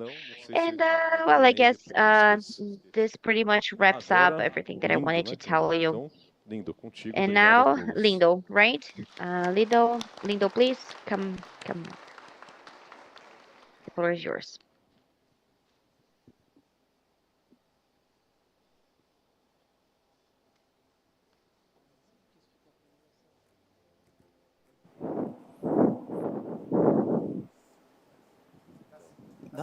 Não? Som. Estão me ouvindo bem? Achei que tinha uma apresentação do Edivan aqui para me subir no palco. Yeah, I thought there was another presentation, but Edivan didn't do his part. But okay, good morning to everyone, and for those of you who I didn't have the opportunity to greet already, but good morning to all of you, and good morning to all of you who are also watching us from Zoom or YouTube. The idea is to talk a little bit about the packaging market. We are going to talk about our indicators, show you our performance, show a little bit of the trends, and we are also going to explore a little about the focus of the customer. And it is important to say that this has been the differentiator for us against our competitors. So we are going to talk a little bit about that as well. So let's do it. Now about the packaging business, in the last years, we have had a very relevant growth in terms of sustainable packaging. We have growing in market share, and now we have 66%. So we have left a market share of 2.4 in 2005 to 4% in 2002. And the same goes for production. We left 65.1 tons in 2005 to 105. 45% de crescimento. E quando a gente olha aqui para o futuro, olhando para o pós-Gaia, obviamente, depois que você colocar performance para dentro de casa em termos de volume, a gente deve chegar aí a 194 mil toneladas de embalagens, o que nos coloca num crescimento aí de 22 até o pós-Gaia, que deve ir até final de 25, para 21 mil toneladas. We are going to get to even more. We have a growth of 21%. So we can see that we have a consistent growth in the past years in the segment of the carton. Quando a gente olha aqui como é que está distribuída as nossas vendas, a gente tem foco muito grande no segmento alimentício. So we have been focusing on the food segment, and it is important to mention that this is a very resilient sector, especially in more complex environments. So 77% of our sales is focused on the food sector, and there is a reason why. It's because our product is highly competitive with low grams and very resistant, and that allows us to be able to navigate the food segment with a lot more competitiveness than our competitors. Empapel, which is one of our competitors, has 59% of their sales focused on the food sector. So 35% of our sales is focused for protein. And there was a question about the segments, and this is one where we have a very strong performance. Mainly on the south of Brazil, we have a very strong cluster in slaughter of poultry and also pork. So we have a concentration, a focus on this sector. There has been some struggling in Brazil because they had a big inventory of corn at very high prices, but now their prices were lower. So now they have been reaping the results because of their high inventory, and the situation is normalizing back now. 31% is for the industrialized. We also have some for dairy, beverages, and other segments. I'm sorry? Assim como o Henrique trouxe também, a gente tem uma carteira extremamente pulverizada e diversificada. Isso é extremamente We have a diversified portfolio, and this is very healthy for our business. We have a clear policy of not having more than 10% of concentration in one customer only. Our biggest customer today represents 6% of our portfolio, so the 20 biggest customers represent 37% of our volume. We have then smaller customers that have a very important profile of our portfolio. We have customers that have been with us for a while now, and we have this nice relationship built with them.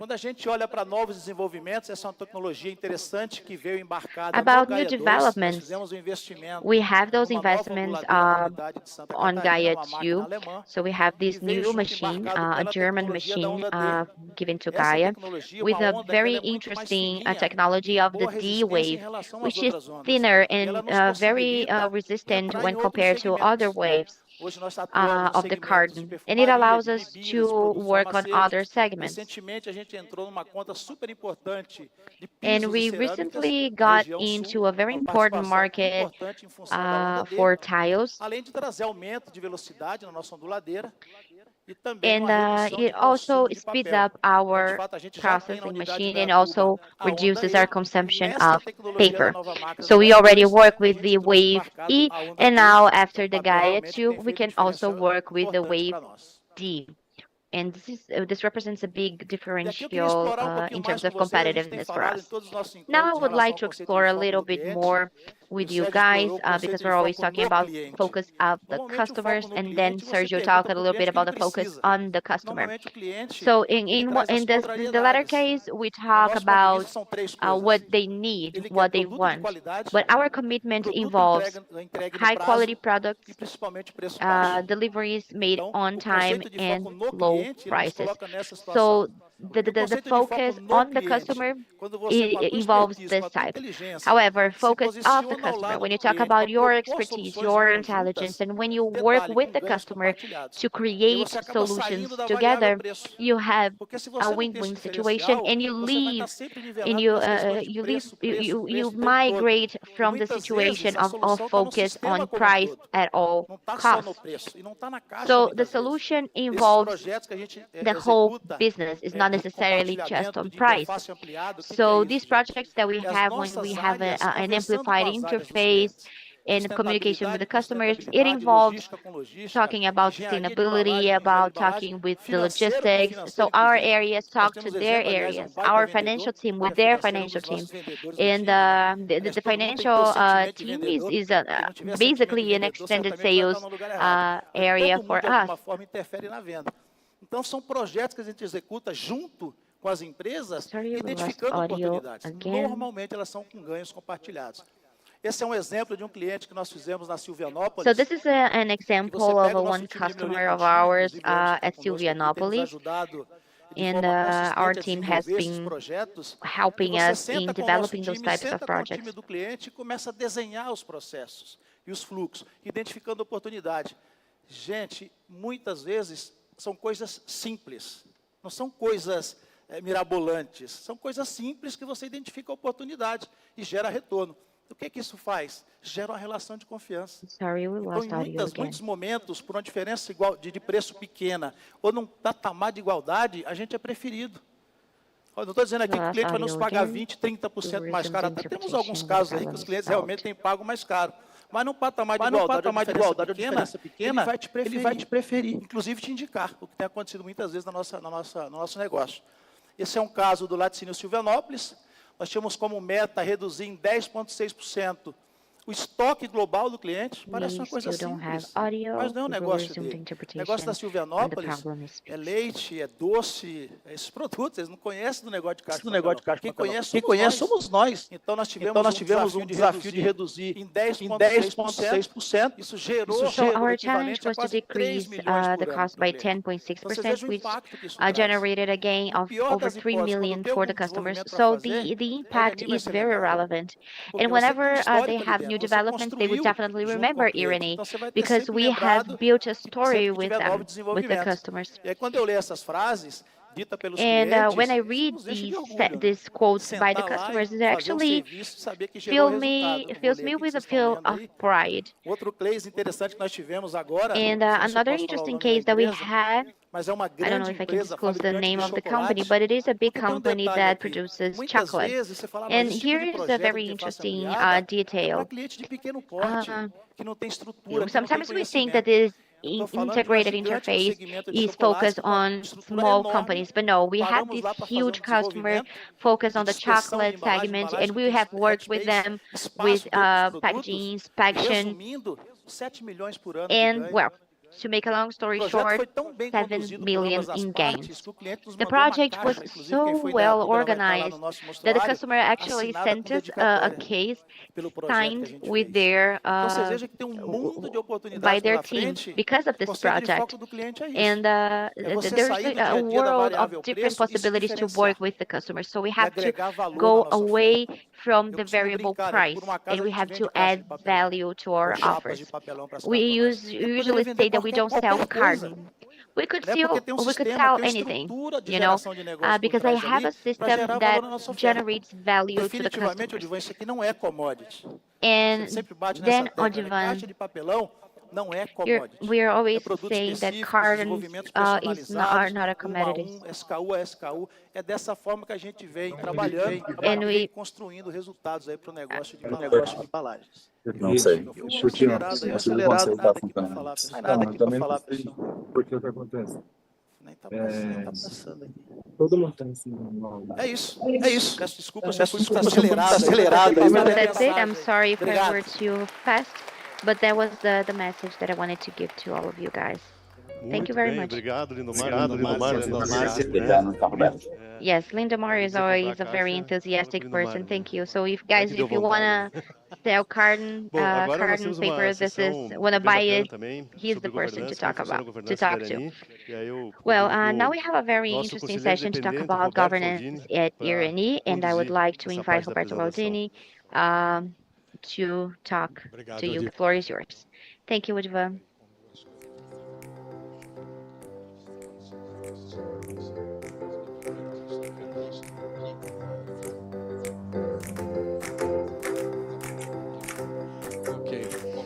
Bom dia a todos, todas Okay, guys, good morning to all of you who are here in person, but also online. in all of the media. You guys have no idea the emotion that I'm feeling for being invited to talk on behalf of Iranime. But even more so, to have the opportunity to talk about our experience and to show us, and to show you guys a little bit about our government procedures. I am Roberto Faldini. I have just changed our engine to 7.5, my engine, internal engine to 7.5 or 75 years old. And my passion is governance, corporate governance. I have been working on boards for many, many years. And I guess many of you guys already know me. But I have to confess that working at Irani is of a big satisfaction to me, because all the things that we have seen so far are not fantasy. This is actually something that is made by our people. And the board has the privilege to work with them to try and, help or give insights and foment the future of our organization. So, I am just going to talk a little bit about our governance structure to you guys, and of course, I am also going to be available to you if necessary for any clarifications. So now, okay, the clicker works. So, our governance is, with no false modesty, very high performance governance, because we don't do it as an obligation. We don't see that as an obligation. We see that as our passion, and we are firm believers that it actually helps our organization. We have a 6-member board, all of them were elected by GO, and 3 of them are independent, and 1 of them is yours truly. We have a fiscal board that was assembled this year with 3 members, also elected by the last, from the final general meeting to 5 members that you guys already know. But I would like to highlight here that we have a chairman of the board. He works as a chairman full-time, and he doesn't interfere with the executive board whatsoever. And regardless, it is important to have the full-time presence of the chairman of the board, so they can work closely. Then we have our committees, so our audit committee, our people committee, our strategy committee, our ESG committee, and the ethics committee. We don't do that as an obligation. No, we do that. We have created that because of our beliefs, because of our convictions, because we know that this is the best way to help the executives and the companies to move forward. We already mentioned that we have a dividend payment policy of 50%, which is a rarity in companies nowadays. And we have seen that over the last years, that the company has definitely acted accordingly. We are present in all of the states, and for 3 years in a row, we have been awarded with the Transparency Award. We have the B3 indexes, as you know them better than I do, so I'm not even going to waste my time by talking about them with you, but they are important nonetheless, so we can be on top of everything and making sure that we are managing the company in the best way possible. Temos aqui o privilégio de aqui presente 3 conselheiros, mas temos outros conselheiros que estão online, que lamentavelmente não puderam estar conosco. Então temos aqui o Péricles, por favor, levante-se, todo mundo, quem não conhece, é o nosso presidente do conselho. Temos aqui a dona Kika, Maria Cristina, por favor, que está aqui presente. E estamos Estamos online com Paulo Malman, com Paulo Zerrat e com o vice-presidente Eurito, que estão nos assistindo. Como eu disse, somos 3 membros efetivos. We are 3 members, e uma dinâmica mensal. And the dynamic, monthly dynamic, the talks, the calls that we have, that makes us closer together. I talked about Maria Cristina, Paulo Zerrat is outside, is abroad, and myself. We, with reasonable experience in counseling, in reasonable experience in management, we've all been executives, but with an additional factor that I think that is relevant, we have passion for what we do, and we end up having passion for Irani because of the length of the time that we've been in the company. Como eu mencionei, temos aqui As I presentes os 3 mentioned, conselheiros fiscais. we have here the 3 fiscal advisors. René, por favor, levante-se. René, please stand up. Coordenador do Conselho Fiscal. He's the coordinator of the Fiscal Council. Letícia saw somewhere here, please stand up. And Rosângela, here. Também 3 profissionais de primeiríssima ordem. 3 quality professionals who are helping us. I was commenting with them that the importance of the Fiscal Council is not only for the shareholders, but also for all of us from management in the conversations that we, and about what we can improve on our day-to-day basis of our information and management. Depois os executivos. The executives, you all met them. I think Fabiano hasn't spoken yet. Fabiano hasn't talked yet. So Fabiano, please stand up so everybody gets to know you. Fabiano is responsible for all human resources division, all the management of the company, and I have the privilege as a coordinator for the Persons Committee, the People Committee, to have interact with Fabiano all the time. And the rest of them, you have met them. They have reasonably lengthened the company, which gives us a lot of security and comfort because more and more enhancing and improving, as mentioned, and with their eyes shining, as it was also mentioned. Tem o comitê de auditoria, temos aqui the auditing committee. We have here Roberto Lamy, who is watching us online, and Vladimir, and myself. I was invited to be part of the auditing committee, and the auditing committee meets monthly, and we have had the management of the company to move forward. Depois temos os comitês de pessoas. Then we have committees for people, strategy, and ESG. The people committee, we have Maria Cristina, Paulo Zerrat, who is abroad, and myself. I have the privilege of coordinating this committee.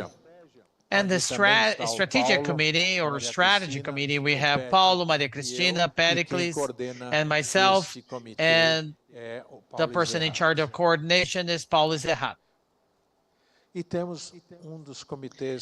And we have one of the committees, but the executive committee is very relevant, that give us the source of information to place everything that is necessary on the tracks with the ethics committee.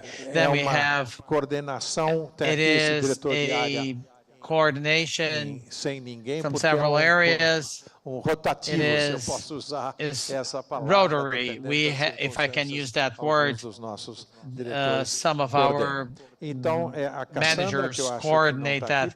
Cassandra, who's not here, I haven't seen her, I think she's online. Claudia, who was with us, I think she's still here with us, or I don't know, she's on the leave. Fabiano, who is here with us. Sergio, our CEO.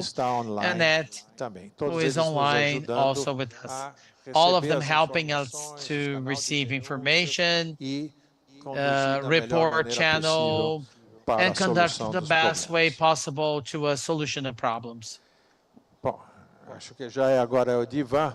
Well, I think it's Odivan now. Queria dizer a vocês, I would like to tell you that, mencionei no início, as I mentioned in the beginning, the management committee, the executive board is for all of us is a passion, and we have the privilege of having this committee, this board being conducted by Pericles, and we are all very aware of the importance of interacting with all of our executives and when necessary with the stakeholders. So with that, I finish my talk.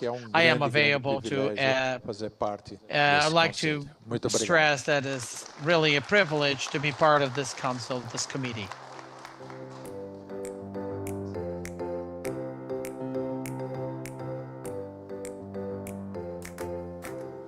Muito bem, muito bem. Obrigado, Faldino. Thank you, Faldini. Essa é a última This parte is antes do the last part before the Q&A, Então eu vou passar before aqui in our uma Investors atualização, Day, né, and como as coisas I'm andaram going no to give fronte you an financeiro. update No final, a gente how faz tanta things coisa have been going on bacana, a the gente acredita em financial tanta, work front.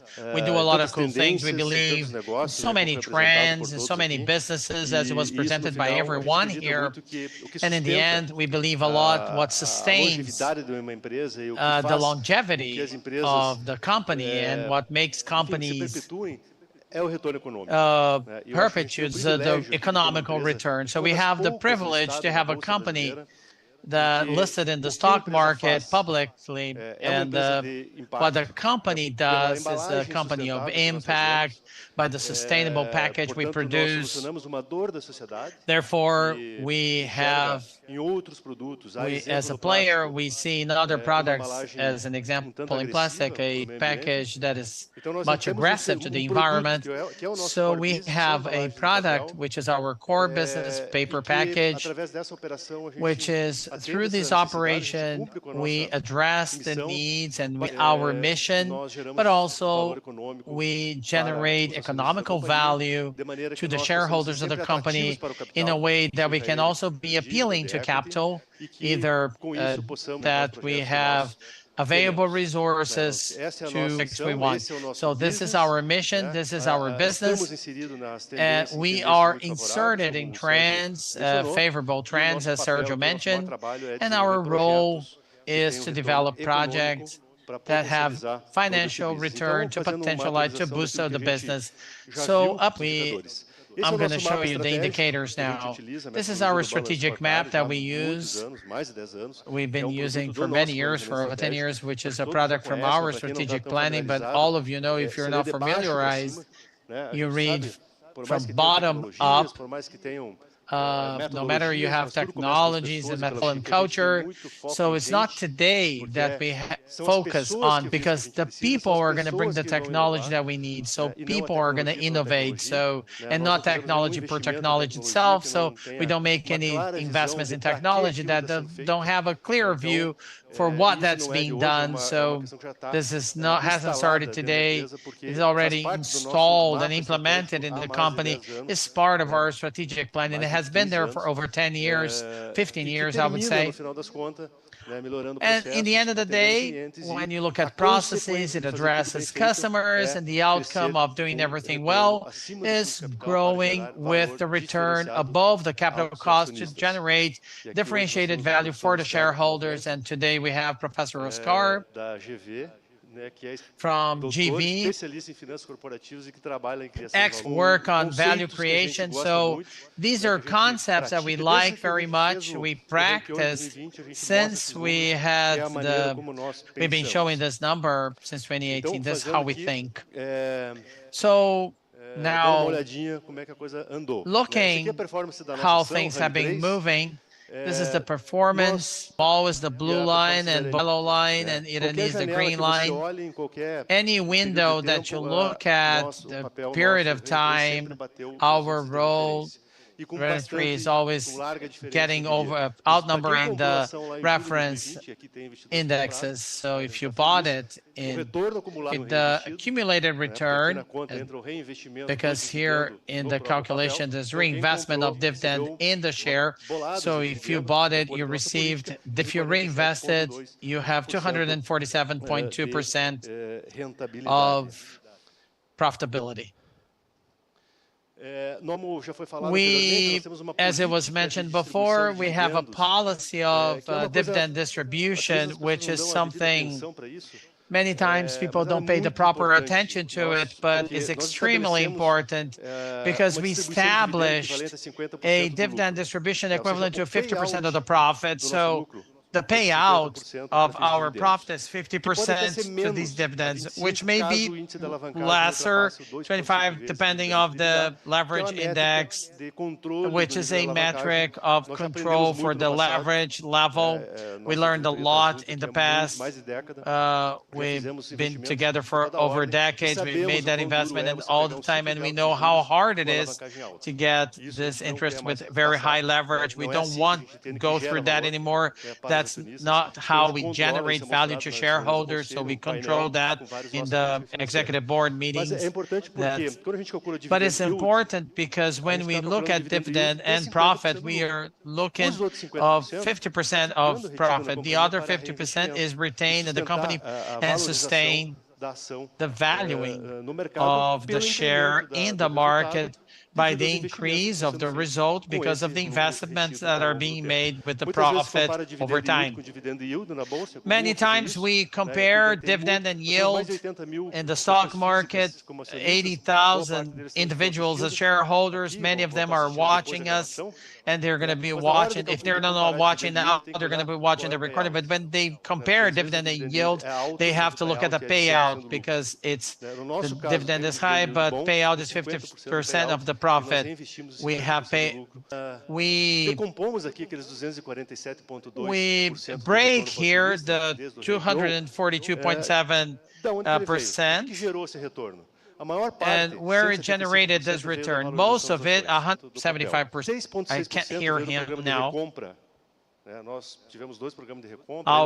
We had repurchase programs where we repurchased shares from the company, understanding that wasn't reflecting intrinsic value, leverage, so management of efficiently for the shareholders.